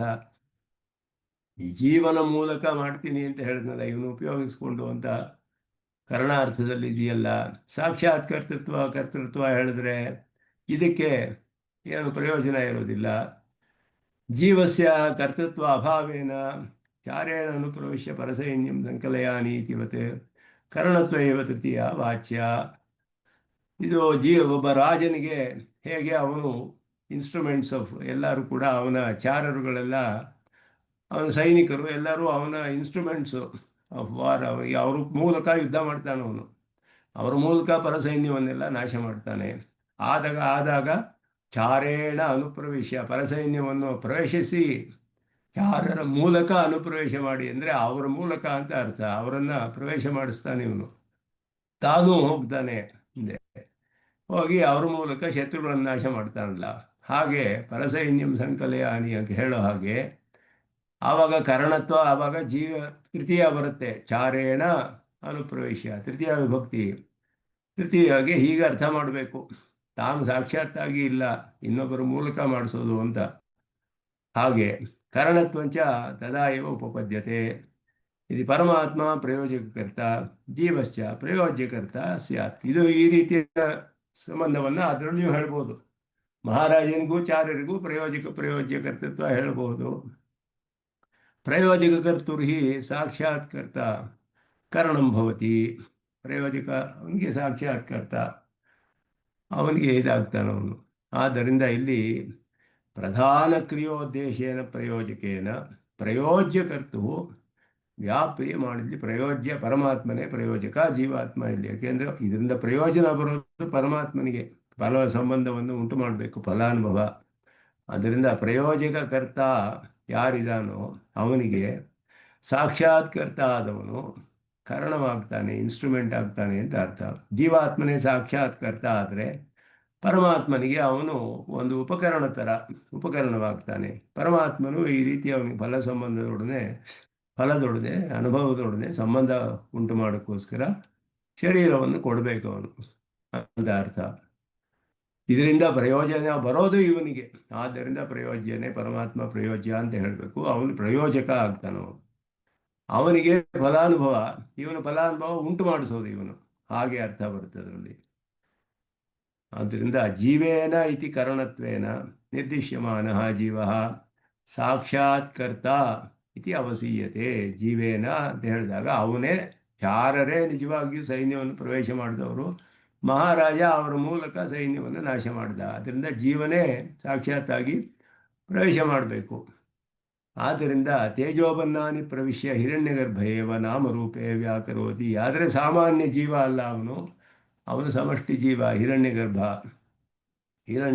ಯಾಕೆ ಅಂದರೆ ಅವನು ಒಬ್ಬೊಬ್ಬರು ಜೀವರುಗಳಿಗೂ ಇನ್ನೂ ನಾಮರೂಪ ವ್ಯಾಕರಣ ಆಗಿಲ್ವಲ್ಲ. ಆದ್ದರಿಂದ ಜೀವೇನ ಅಂತ ಹೇಳಿದಾಗ ಜೀವನು ಉಪಕರಣವಾಗ್ತಾನೆ, ಜೀವನ ಮೂಲಕ ಮಾಡ್ತಾನೆ. ಅಂದರೆ ಜೀವನೇ ಅಲ್ಲಿ ಪ್ರವೇಶ ಮಾಡೋದು, ಹಿರಣ್ಯಗರ್ಭನೇ ಆ ಜೀವ. ಯಾಕೆ ಅಂದರೆ ಅವನು ಸಮಷ್ಟಿ ಜೀವ ಅಂತ ಹೇಳಬೇಕು. ಇನ್ನು ಜೀವರುಗಳ ಇಂಡಿವಿಜುವಲ್ ಕ್ರಿಯೇಷನ್ ಆಗಿಲ್ಲ, ಅದು ಹಿರಣ್ಯಗರ್ಭ ಮಾಡಬೇಕು ವ್ಯಾಕರಣ ಮಾಡಿ. ಎಲ್ಲರ ಒಂದು ಸಮಷ್ಟಿ ಇರುತ್ತೆ, ಕಲೆಕ್ಟಿವಿಟಿ ಇರುತ್ತೆ. ಅವರ ಜೊತೆ ಸೇರಿದಂತಹ ಹಿರಣ್ಯಗರ್ಭ ಪ್ರವೇಶ ಮಾಡಿ ಈ ವ್ಯಾಕರಣವನ್ನು ಮಾಡ್ತಾನೆ ಅಂತ ಹೇಳಬೇಕು ಅನ್ನೋದು ಇಲ್ಲಿ ಪೂರ್ವಪಕ್ಷ. ಆದ್ದರಿಂದ ಹಿರಣ್ಯಗರ್ಭನಿಗೆ ನಾಮರೂಪ ವ್ಯಾಕರಣವನ್ನು ಹೇಳಬೇಕು. ಅದು ತೃತೀಯ ವಿಭಕ್ತಿಗೆ ಇಲ್ಲದೆ ಹೋದರೆ ವ್ಯರ್ಥವಾಗುತ್ತೆ, ಅಲ್ಲಿ ಬಂದಿರೋದು ಉಪಕರಣಾರ್ಥದಲ್ಲಿ ಬಂದಿರೋದು ಅಂತ ಪೂರ್ವಪಕ್ಷ. ಅದನ್ನು ಸಿದ್ಧಾಂತವನ್ನು ಇಲ್ಲಿ ಹೇಳ್ತಾರೆ. ಸಂಜ್ಞಾಮೂರ್ತಿ ಕ್ಲುಪ್ತಿಸ್ತು ತ್ರಿವೃತ್ ಕುರ್ವತಃ ಉಪದೇಶಾತ್. ತ್ರಿವೃತ್ಕರಣ ಯಾರು ಮಾಡಿದ್ನೋ ಅವನೇ ಸಂಜ್ಞಾಮೂರ್ತಿ ಕ್ಲುಪ್ತಿ ಅಂದರೆ ವಿಭಾಗ, ನಾಮರೂಪ ವಿಭಾಗ ಮಾಡಿದವನು. ಸಂಜ್ಞಾಮೂರ್ತಿ ಕ್ಲುಪ್ತಿ ನಾಮರೂಪ ವ್ಯಾಕರಣಂ, ಇದು ಒಂದು ಅಧಿಕರಣ ಆಯಿತು, ಸಂಜ್ಞಾಮೂರ್ತಿ ಕ್ಲುಪ್ತಿ ಅಧಿಕರಣ ಅಂತ. ತ್ರಿವೃತ್ಕರಣಂ ಕುರ್ವತಃ ಪರಮಾತ್ಮನಃ ಏವ. ನಾಮರೂಪ ವ್ಯಾಕರಣವು ಪರಮಾತ್ಮನಿಂದಲೇ, ಯಾರು ತ್ರಿವೃತ್ಕರಣ ಮಾಡಿದ್ನೋ ಅವನಿಂದಲೇ ಮಾಡಲ್ಪಟ್ಟಿದೆ. ನ ಹಿರಣ್ಯ ಗರ್ಭಸ್ಯ.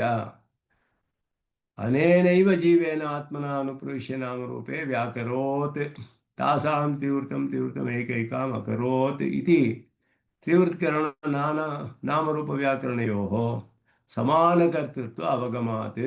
ತ್ರಿವೃತ್ಕರಣವು ನಾಮರೂಪವು ಒಬ್ಬನೇ ಮಾಡಿದ್ದಾನೆ ಅನ್ನೋದಕ್ಕೆ ಸ್ಪಷ್ಟವಾಗಿ ತಿಳಿದು ಬರುತ್ತೆ.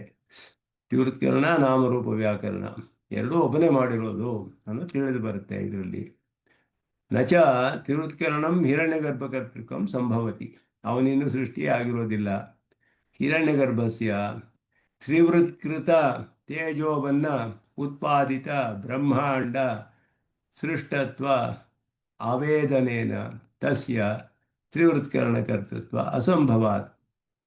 ತ್ರಿವೃತ್ಕರಣದಿಂದ ಉತ್ಪನ್ನವಾದ ಬ್ರಹ್ಮಾಂಡವನ್ನು ಸೃಷ್ಟಿ ಮಾಡಿದ ಅಂತ ಹಿರಣ್ಯಗರ್ಭನಿಗೆ ಹೇಳಿಲ್ಲ, ತಿಳಿದು ಬಂದಿಲ್ಲ, ಯಾವ ಪ್ರಮಾಣವೂ ಇಲ್ಲ ಅದಕ್ಕೆ. ಆದ್ದರಿಂದ ಬ್ರಹ್ಮಾಂಡವನ್ನು ಸೃಷ್ಟಿ ಮಾಡಿದವನೇ ತ್ರಿವೃತ್ಕರಣ. ಅದಕ್ಕೆ ಮೊದಲೇ ಆಗ್ಬಿಟ್ಟಿರಬೇಕು, ಬ್ರಹ್ಮಾಂಡ ಸೃಷ್ಟಿಗೆ ಮೊದಲೇ ಆಗಿರಬೇಕು. ಆಮೇಲೆ ಇವನು ತಸ್ಮಾತ್ ವಿರಾಡ ಜಾಯತ ವಿರಾಜೋ ಅಧಿಪುರುಷಃ. ಪುರುಷ ಸೂಕ್ತದಲ್ಲಿ ಹೇಳ್ತೀವಿ ನಾವು, ತಸ್ಮಾತ್ ವಿರಾಡ ಜಾಯತ. ವಿರಾಟ್ ಅಂದರೆ ಬ್ರಹ್ಮಾಂಡ, ವಿರಾಜೋ ಅಧಿಪುರುಷಃ, ವಿರಾಜ ಅಧಿಪುರುಷ. ವಿರಾಟ್ ಆದಮೇಲೆ ಪುರುಷ ಅಂತ ಹೇಳಲ್ಪಟ್ಟವನು ಚತುರ್ಮುಖ ಬ್ರಹ್ಮ. ಅಲ್ಲಿ ಅದನ್ನ ಬ್ರಹ್ಮಾಂಡ ಸೃಷ್ಟಿ ಆದಮೇಲೆ ಚತುರ್ಮುಖ ಬ್ರಹ್ಮನ ಸೃಷ್ಟಿ ಪುರುಷ ಸೂಕ್ತವು ಸ್ಪಷ್ಟವಾಗಿ ತಿಳಿಸುತ್ತೆ. ಚತುರ್ಮುಖ ಬ್ರಹ್ಮಾಂಡ ಸೃಷ್ಟಿ ಮಾಡಿದ ಅಂತ ಎಲ್ಲಿಯೂ ಹೇಳಿಲ್ಲ, ಯಾವ ಪ್ರಮಾಣವೂ ಇಲ್ಲ ಅದಕ್ಕೆ. ಆದ್ದರಿಂದ ತ್ರಿವೃತ್ಕರಣ ಮಾಡುವುದು ಸಂಭವವಿಲ್ಲ. ಅತಃ ಜೀವ ಸಮಷ್ಟಿ ಶರೀರಕಃ ಸನ್ ಪರಮಾತ್ಮ, ಜೀವ ಸಮಷ್ಟಿ ಶರೀರಕಃ ಸನ್ ಪರಮಾತ್ಮ ನಾಮರೂಪೇ ವ್ಯಾಕರೋತಿ ಇದು ಸಿದ್ಧಂ. ಈ ಜೀವ ಸಮಷ್ಟಿಯಲ್ಲಿ ಚತುರ್ಮುಖ ಬ್ರಹ್ಮನೂ ಸೇರಿದ್ದಾನೆ, ಎಲ್ಲರೂ ಸೇರಿದ್ದಾರೆ ಅದರಲ್ಲಿ. ಅನೇನ ಜೀವೇನ ಆತ್ಮನಾನುಪ್ರವಿಶ್ಯ ಇತ್ಯಸ್ಯ ಉಪಪತ್ತಿಸ್ತು ತದ್ವಾಕ್ಯ ವಿವರಣ ದಶಾಯಾಮೇ ಉಕ್ತ ತತ್ರೈವ ಅನುಸಂಧೇಯ. ಇದರೆಲ್ಲ ಅಲ್ಲಿ ವಿಸ್ತಾರವಾಗಿ ವ್ಯಾಖ್ಯಾನ ಮಾಡಿದ್ದೀವಿ, ಅಲ್ಲಿ ನೋಡ್ಕೊಳ್ಳಿ ಅಂತ ಹೇಳಿದ್ವಿ. ಇದು ಒಂದು ಅಧಿಕರಣದ ಭಾಗ, ಸಂಜ್ಞಾಮೂರ್ತಿ ಕ್ಲೃಪ್ತಿ ಅಂತ ಹೇಳಿದ್ದು. ಅದಾದ ಮೇಲೆ ತ್ರಿವೃತ್ಕರಣದ ವಿಷಯದಲ್ಲಿ ಎರಡು ಕಡೆ ತ್ರಿವೃತ್ಕರಣ ಅನ್ನುವ ಶಬ್ದ ಪ್ರಯೋಗವಾಗಿದೆ. ಛಾಂದೋಗ್ಯದಲ್ಲಿ 7 ಖಂಡಗಳು ಇದುವರೆಗೂ ನಾವು ನೋಡಿದ್ರಲ್ಲಿ 2 ವಿಧವಾಗಿ ತ್ರಿವೃತ್ಕರಣ ಹೇಳಲ್ಪಟ್ಟಿದೆ. ಒಂದು ತ್ರಿವೃತ್ಕರಣ ಸಮಷ್ಟಿ ಸೃಷ್ಟಿಯಲ್ಲಿ ಪರಮಾತ್ಮ ಮಾಡೋದು, ತೇಜಸ್ಸು ಅಪ್ಪು ಅನ್ನ ಈ ತತ್ವಗಳ ಒಂದು ಮಿಶ್ರಣ. ಇನ್ನೊಂದು ತ್ರಿವೃತ್ಕರಣ ಅನ್ನವಶಿತಂ ತ್ರೇಧಾ ವಿಧೀಯತೆ ಅಂತ ಹೇಳಿ ತಿನ್ನಲ್ಪಟ್ಟ ಆಹಾರವು 3 ಭಾಗವಾಗಿ ವಿಭಾಗವಾಗುತ್ತೆ ಒಬ್ಬನ ಪುರುಷನ ಶರೀರದಲ್ಲಿ ಅಂತ ಹೇಳಿರೋದು. ಇದು ವ್ಯಷ್ಟಿ ಸೃಷ್ಟಿ ಆದಮೇಲೆ ಹೇಳಿರೋದು. ನಾಮರೂಪ ವ್ಯಾಕರಣ ಆದಮೇಲೆ ಅನ್ನ ತೇಜಸ್ಸು ಈ ಪದಾರ್ಥಗಳು ಯಾವುದಿದೆಯೋ, ಊಟ ಮಾಡುವುದು, ನೀರು ಕುಡಿಯೋದು, ಇದೆಲ್ಲ ತುಪ್ಪ ಮೊದಲಾದದ್ದೆಲ್ಲ, ಇದೆಲ್ಲ ಉಂಟಾಗಬೇಕಾಗಿದ್ದರೆ ವ್ಯಷ್ಟಿ ಸೃಷ್ಟಿ ಆಗೋಗಿರಬೇಕು, ನಾಮರೂಪ ವ್ಯಾಕರಣ ಆಗಿರಬೇಕಾಗಲೇ. ಪುರುಷರು ಎಲ್ಲ ಉಂಟಾಗಿ ಮನುಷ್ಯರೆಲ್ಲ ಆಗಿದ್ದಾರೆ. ಮನುಷ್ಯನು ಊಟ ಮಾಡಿದ್ರೆ 3 ಭಾಗ ಆಗುತ್ತೆ ಅದರಲ್ಲಿ. ಅದಕ್ಕೂ ತ್ರಿವೃತ್ಕರಣ ಅನ್ನೋ ಶಬ್ದ ಆಗಿದೆ. ಅದು ಸೂಕ್ಷ್ಮಾಂಶ, ಮಧ್ಯಮಾಂಶ ಮತ್ತು ಸ್ಥೂಲಾಂಶ ಅಂತ. ಸೂಕ್ಷ್ಮಾಂಶವು ಎಲ್ಲ ಹೋಗುತ್ತೆ ಅನ್ನಕ್ಕೆ, ನೀರಿಗೆ, ಮತ್ತು ತೇಜೋ ಪದಾರ್ಥಗಳಿಗೆ. ಇದೆಲ್ಲ ಕೂಡ ಅಲ್ಲಿ ಅದಕ್ಕೂ ಕೂಡ ತ್ರಿವೃತ್ಕರಣ ಅನ್ನುವ ಶಬ್ದ ಪ್ರಯೋಗವಿದೆ ಇಲ್ಲಿ ಛಾಂದೋಗ್ಯದಲ್ಲಿ. ಇದು ವ್ಯಷ್ಟಿ ಸೃಷ್ಟಿಯಲ್ಲಿ ಸೃಷ್ಟಿಯಾದ ಅನ್ನ ಮೊದಲಾದ ಪದಾರ್ಥಗಳ 3 ಭಾಗ ವಿಂಗಡಣೆ ಆ ಪುರುಷನ ಶರೀರದಲ್ಲಿ ಆಗುವ ವಿಷಯ. ಮೊದಲು ಹೇಳಿದ ತ್ರಿವೃತ್ಕರಣ ತತ್ವಗಳ ಮಿಶ್ರಣ, ಸೃಷ್ಟಿ ಇನ್ನೂ ಬ್ರಹ್ಮಾಂಡವೇ ಸೃಷ್ಟಿ ಆಗೋಕ್ಕೆ ಮೊದಲು ಆಗುವಂತಹ ಮಿಶ್ರಣ. ಆದ್ದರಿಂದ ಎರಡಕ್ಕೂ ಬಹಳ ವ್ಯತ್ಯಾಸವಿದೆ. ಅದನ್ನು ಇಲ್ಲಿ ವಿಚಾರ ಮಾಡ್ತಾರೆ. ಯದಗ್ನೇ ರೋಹಿತಂ ರೂಪಂ ತೇಜಸಃ ತದ್ರೂಪಂ. ಇಲ್ಲಿ ಅವರು ಹೇಳುವಾಗ ತ್ರಿವೃತ್ಕರಣ ಹೇಗೆ ಅಂತ ತಿಳಿಬೇಕು ನಾನು ಅಂತ ಶ್ವೇತಕೇತು ಪ್ರಶ್ನೆ ಮಾಡಿದಾಗ, ಅಗ್ನಿಯಲ್ಲಿ 3 ರೂಪ ಕಂಡು ಬರುತ್ತೆ ನೋಡು ಅಂತ ಹೇಳಿದ್ರು. ಒಂದು ಕೆಂಪಾದ ರೂಪವಿದೆ, ಒಂದು ಬಿಳಿಯಾದ ರೂಪವು ಕಂಡು ಬರುತ್ತೆ, ಒಂದು ಕಪ್ಪಾದ ರೂಪವು ಕಂಡು ಬರುತ್ತೆ. ಇದೆಲ್ಲ ತ್ರಿವೃತ್ಕರಣ ಆಗಿರೋದಕ್ಕೆ ಪ್ರೂಫು. ಏನು ಪ್ರೂಫು ತ್ರಿವೃತ್ಕರಣ ಆಗಿದೆ ಅಂತ ಹೇಗೆ ನೀವು ಪ್ರೂವ್ ಮಾಡ್ತೀರಾ ಕೇಳ್ದ ಅವನು ಶ್ವೇತಕೇತು. ನೋಡು ಅಗ್ನಿ ಇದರಲ್ಲಿ 3 ವರ್ಣಗಳು ಕಂಡು ಬರಲ್ವಾ? ಇದೆಲ್ಲ ಈ ವರ್ಣಗಳು ಹೇಳಿರುವಂಥದ್ದು ಈ 3 ತತ್ವಗಳ ವರ್ಣ ಅಂತ ಹೇಳಲ್ಪಟ್ಟಿದೆ. ಅದು ಅಪ್ಪು ಸ್ವಚ್ಛವಾಗಿದೆ, ಅದು ಶ್ವೇತವರ್ಣ ಅಂತ ಹೇಳಲ್ಪಟ್ಟಿದೆ. ಇದಕ್ಕೆ ಬೆಂಕಿಗೆ ರೋಹಿತ, ಹಾಗೆಯೇ ಪೃಥ್ವಿಗೆ ಕಪ್ಪು ಅಂತ ಹೇಳಲ್ಪಟ್ಟಿದೆ, ಕೃಷ್ಣ ಅಂತ ಹೇಳಿಬಿಟ್ಟು ಕೃಷ್ಣವರ್ಣವು ಹೇಳಲ್ಪಟ್ಟಿದೆ. ಲೋಹಿತ ಶುಕ್ಲ ಕೃಷ್ಣಾಂ ಅಜಾಮೇಕಾಂ ಲೋಹಿತ ಶುಕ್ಲ ಕೃಷ್ಣಾಂ ಲೋಹಿತ ಶುಕ್ಲ ಕೃಷ್ಣ. ಅಜಾ ಪೃಥ್ವಿಗೆ ತ್ರಿಗುಣಾತ್ಮಕವಾದದ್ದು ಅಂತ ಅಲ್ಲಿಯೂ ಸತ್ವರಜಸ್ತಮಸ್ಸುಗಳಿಗೂ ಈ ರೀತಿ ಗುಣ ಹೇಳಿದೆ. ಆ ರೀತಿ ಈ ಪದಾರ್ಥಗಳಿಗೂ ತೇಜಸ್ಸು ಅಪ್ಪು ಅನ್ನಕ್ಕೂ ಈ ರೀತಿ ಹೇಳಲ್ಪಟ್ಟಿದೆ. ಈ ವರ್ಣಗಳು ಈ ಪದಾರ್ಥದಲ್ಲಿ ಎಲ್ಲ ಪದಾರ್ಥದಲ್ಲೂ 3 ಅಂಶಗಳನ್ನು ನೋಡಬಹುದು ನೀನು ಅಂತ ಹೇಳಿ ತೇಜಸ್ಸನ್ನು ಉದಾಹರಣೆಯಾಗಿ ತೋರಿಸ್ತಾರೆ. ಅದರಲ್ಲಿ ತೇಜೋ ಪದಾರ್ಥಗಳನ್ನು ತೋರಿಸಿ ಮೂರು ರೂಪ ತಿಳಿಯುತ್ತೆ. ಅಗ್ನಿಯಲ್ಲಿ ನಿನಗೆ ಕೆಂಪು ರೂಪ ತಿಳಿಯುತ್ತಲ್ಲ, ಅದು ತೇಜಸ್ಸಿನ ಭಾಗ. ಅನ್ನವಶಿತಂ ಹಾಗೆಯೇ ಅದಾದ ಮೇಲೆ ಇನ್ನೊಂದು ತಿರುತ್ಕರಣ ಹೇಳಿದ್ರು, ಅನ್ನವಶಿತಂ ತ್ರೇಧಾ ವಿಧೀಯತೆ ಇತಿ ಉತ್ತರತ್ರ ಚತುರ್ಮುಖ ಸೃಷ್ಟಿ ಅಗ್ನಿಯಾದಿಷು ತ್ರಿವೃತ್ಕರಣ ಪ್ರಕಾರ ಪ್ರದರ್ಶನಾತ್ ತ್ರಿವೃತ್ಕರಣಮಪಿ ಚತುರ್ಮುಖ ಕರ್ತೃತ್ವಮೇವ. ಇಲ್ಲಿ ಉದಾಹರಣೆ ಕೊಡುವಾಗ ತತ್ವಗಳ ಸೃಷ್ಟಿಯಲ್ಲಿ ಆದ ತ್ರಿವೃತ್ಕರಣಕ್ಕೆ ಅಗ್ನಿಯನ್ನು ತೋರಿಸಿದ್ರು. ಅದಾದ ಮೇಲೆ ತಿನ್ನಲ್ಪಟ್ಟ ಅನ್ನದಲ್ಲಿ ಮೂರು ಭಾಗ ಅನ್ನೋದಕ್ಕೆ ಹೇಳಿದ್ರು ತೇದಾ ವಿಧೀಯತೆ ಅಂತ ಹೇಳಿ. ಇದೆರಡು ವ್ಯಷ್ಟಿ ಸೃಷ್ಟಿ ಸಮಯದಲ್ಲಿಯೇ ಅವರು ಕೂಡ ಉದಾಹರಣೆ, ಒಂದು ಉದಾಹರಣೆಯನ್ನು ಸಮಷ್ಟಿ ಸೃಷ್ಟಿಯ ತತ್ವಗಳಿಗೆ ಅನ್ವಯಿಸಿ, ಇನ್ನೊಂದನ್ನು ವ್ಯಷ್ಟಿಯಲ್ಲಿ ಸೃಷ್ಟವಾದ ಪದಾರ್ಥಗಳಿಗೆ ಅನ್ವಯಿಸಿ ಎರಡು ಉದಾಹರಣೆ ಕೊಡ್ತಾರೆ ಇವರು. ಮೊದಲು ಹೇಳಿದ ಅಗ್ನೇರೋಹಿತಂ ರೂಪಂ ಅನ್ನೋದು ತತ್ವಗಳು ಹೇಗೆ ಮಿಶ್ರಣವಾಗಿದೆ ಅಂತ ತಿಳಿಸೋದಕ್ಕೆ, ಎರಡನೇದು ಹೇಳಿರೋದು ಅನ್ನದ ಆಪ್ಯಾಯಕತ್ವ ಮೊದಲಾದನ್ನು ತಿಳಿಸೋದಕ್ಕೆ. ಎರಡರಲ್ಲೂ ಸಂದೇಹ ಏನು ಅಂದರೆ, ಈ ತಿರುತ್ಕರಣ ಇಲ್ಲೂ ಹೇಳಿರೋದ್ರಿಂದ ಇದೆಲ್ಲ ಚತುರ್ಮುಖ ಬ್ರಹ್ಮಾಂಡದ ಒಳಗಡೆ ಬಂದುಬಿಟ್ಟಿದೆ, ಆದ್ದರಿಂದ ಅವನೇ ಮಾಡಿರ್ಬೇಕಿದ್ದನ್ನೆಲ್ಲ ಅಂತ ಪೂರ್ವ ಪಕ್ಷ. ಅದಕ್ಕೆ ಸೂತ್ರಕಾರರು ಮಾಂಸಾದಿ ಭೌಮಂ ಅಂತ ಹೇಳಿದ್ರು. ಭೌಮ ಯಥಾ ಶಬ್ದಮಿತರಯೋಶ್ಚ, ಮಿಕ್ಕಿದ್ದಕ್ಕೂ ಹಾಗೆ ತಿಳ್ಕೊಳ್ಳಿ ಅಂತ ಹೇಳಿದ್ರು. ಮಾಂಸಾದಿ ಭೌಮಂ ಅಷ್ಟೇ ಅವರು ಹೇಳೋದು, ಇಷ್ಟೇ ಶಬ್ದ ಸೂತ್ರದಲ್ಲಿ. ಇದು ಯಾವುದು ಬರುತ್ತೆ, ಎಲ್ಲಿ ಮಾಂಸ, ಯಾವುದು ಭೌಮ, ಇತರಗಳು ಯಾವುದು, ಯಥಾ ಶಬ್ದ ಅಂದರೆ ಹೇಗೆ ಅರ್ಥ, ಇದೆಲ್ಲ ಸೂತ್ರದಲ್ಲಿ ಯಾವುದು ವಿವರಿಸೋದಿಲ್ಲ ಅವರು. ಸೂತ್ರ ಯಾವಾಗಲೂ ಸಂಗ್ರಹವಾಗಿರುತ್ತೆ. ಅಲ್ಪಾಕ್ಷರಂ ಆದರೆ ಅಸಂದಿಗ್ಧವಾಗಿರಬೇಕು. ಅಲ್ಪಾಕ್ಷರಂ ಅಸಂದಿಗ್ಧಂ ಸಾರವತೆ ವಿಶ್ವತೋಮುಖಂ. ಅನೇಕ ಅರ್ಥಗಳಿರುತ್ತೆ ಅದಕ್ಕೆ ಸೂತ್ರಗಳಿಗೆ. ಅಷ್ಟೇ ಅವ್ರು ತಿಳಿಸೋದು ಇಷ್ಟೇ, ಮಾಂಸಾದಿ ಭೌಮಂ ಅಂದ್ಬಿಟ್ರು ಅವರು. ಹಾಗೆಯೇ ಮಿಕ್ಕಿದ್ದು ತಿಳ್ಕೊಳ್ಳಿ ಅಂತ ಹೇಳಿದ್ರು. ಯಥಾ ಶಬ್ದ ಮಿತರಯೋಶ್ಚ, ಅದನ್ನು ಏನು ಅರ್ಥ ಇದಕ್ಕೆ ಅಂದರೆ, ಅನ್ನವನ್ನು ತಿಂದಿದ್ದು ಮೂರು ಭಾಗವಾಗುತ್ತೆ ಅಂತ ಹೇಳಿ ಅವ್ರು ಏನು ಹೇಳಿದ್ರು, ಅದು ಮನಸ್ಸು, ಮಾಂಸ, ಪುರುಷ ಅಂತ ಹೇಳಿದ್ರು. ಸೂಕ್ಷ್ಮ, ಮಧ್ಯಮ ಮತ್ತು ಸ್ಥೂಲವಾದ ಅಂಶಗಳು ಪುರುಷಕ್ಕೆ ಹೋಗುತ್ತೆ ಅನ್ನದ್ದು, ಮಧ್ಯಮ ಅಂಶ ಮಾಂಸಕ್ಕೆ ಹೋಗುತ್ತೆ, ಸೂಕ್ಷ್ಮವಾದ ಅಂಶ ಮನಸ್ಸಿಗೆ ಹೋಗುತ್ತೆ ಅಂತ ಹೇಳಿದ್ರಲ್ಲ, ಅದನ್ನೇ ಇಲ್ಲಿ ಹೇಳ್ತಾ ಇದ್ದಾರೆ ಮಾಂಸಾದಿ ಭೌಮಂ ಅಂತ ಹೇಳಿ. ಅದರಲ್ಲಿ ಏನು ಸಂದೇಹ ಬರುತ್ತೆ, ಯಾಕೆ ಈ ಸೂತ್ರ ಹೀಗೆ ಹೇಳಿದ್ರು, ಇದು ಭಾಷ್ಯದಲ್ಲಿ ನೋಡಿದ್ವಿ ವಿಸ್ತಾರವಾಗಿ. ಮತ್ತೆ ಇಲ್ಲಿ ಜ್ಞಾಪಿಸ್ತಾರೆ ರಂಗರಾಮಾನುಜರು, ಈ ಪ್ರಕರಣದಲ್ಲಿ ಇದನ್ನು ಮತ್ತೆ ಜ್ಞಾಪಿಸ್ಕೊಳ್ಳಿ, ಇದರಲ್ಲಿ ವಿಚಾರ ಮಾಡಿರುವಂತಹ ವಿಷಯ ಇದೇನೆ ಅಂತ ಹೇಳಿ ಅದರ ವಿಷಯವನ್ನು ಹೇಳ್ತಾರೆ. ಅದನ್ನು ಮುಂದುವರಿಸೋಣ ಮುಂದೆ ಅಂತ ಹೇಳಿ ಇಲ್ಲಿಗೆ ತಿಳಿಸ್ಕೊಳ್ತೀನಿ. ನಮಸ್ಕಾರಗಳನ್ನು ತಿಳಿಸಿ. ಓಂ ಆಪ್ಯಾಯಂತು ಮಮಾಂಗಾನಿ ವಾಕ್ ಪ್ರಾಣಶ್ಚಕ್ಷುಶ್ರೋತ್ರಮಥೋ ಬಲಮಿಂದ್ರಿಯಾಣಿ ಚ ಸರ್ವಾಣಿ ಸರ್ವಂ ಬ್ರಹ್ಮೋಪನಿಷದಂ ಮಾಹಂ ಬ್ರಹ್ಮ ನಿರಾಕುರ್ಯಾಂ ಮಾ ಬ್ರಹ್ಮ ಅನಿರಾಕರಣಮಸ್ತು ಅನಿರಾಕರಣಂ ಮೇಸ್ತು ತದಾತ್ಮನಿರ್ತೆ ಉಪನಿಷತ್ಸು ಧರ್ಮಾಃ ತೇ ಮಯಿ ಸಂತು. ಓಂ ಶಾಂತಿ ಶಾಂತಿ. ಶ್ರೀಮತೆ ರಾಮಾನುಜಾಯ ನಮಃ. ಶ್ರೀಮತೆ ನಿಗಮಾಂತ ದೇಶಿಕಾಯ ನಮಃ. ಶ್ರೀಕೃಷ್ಣ.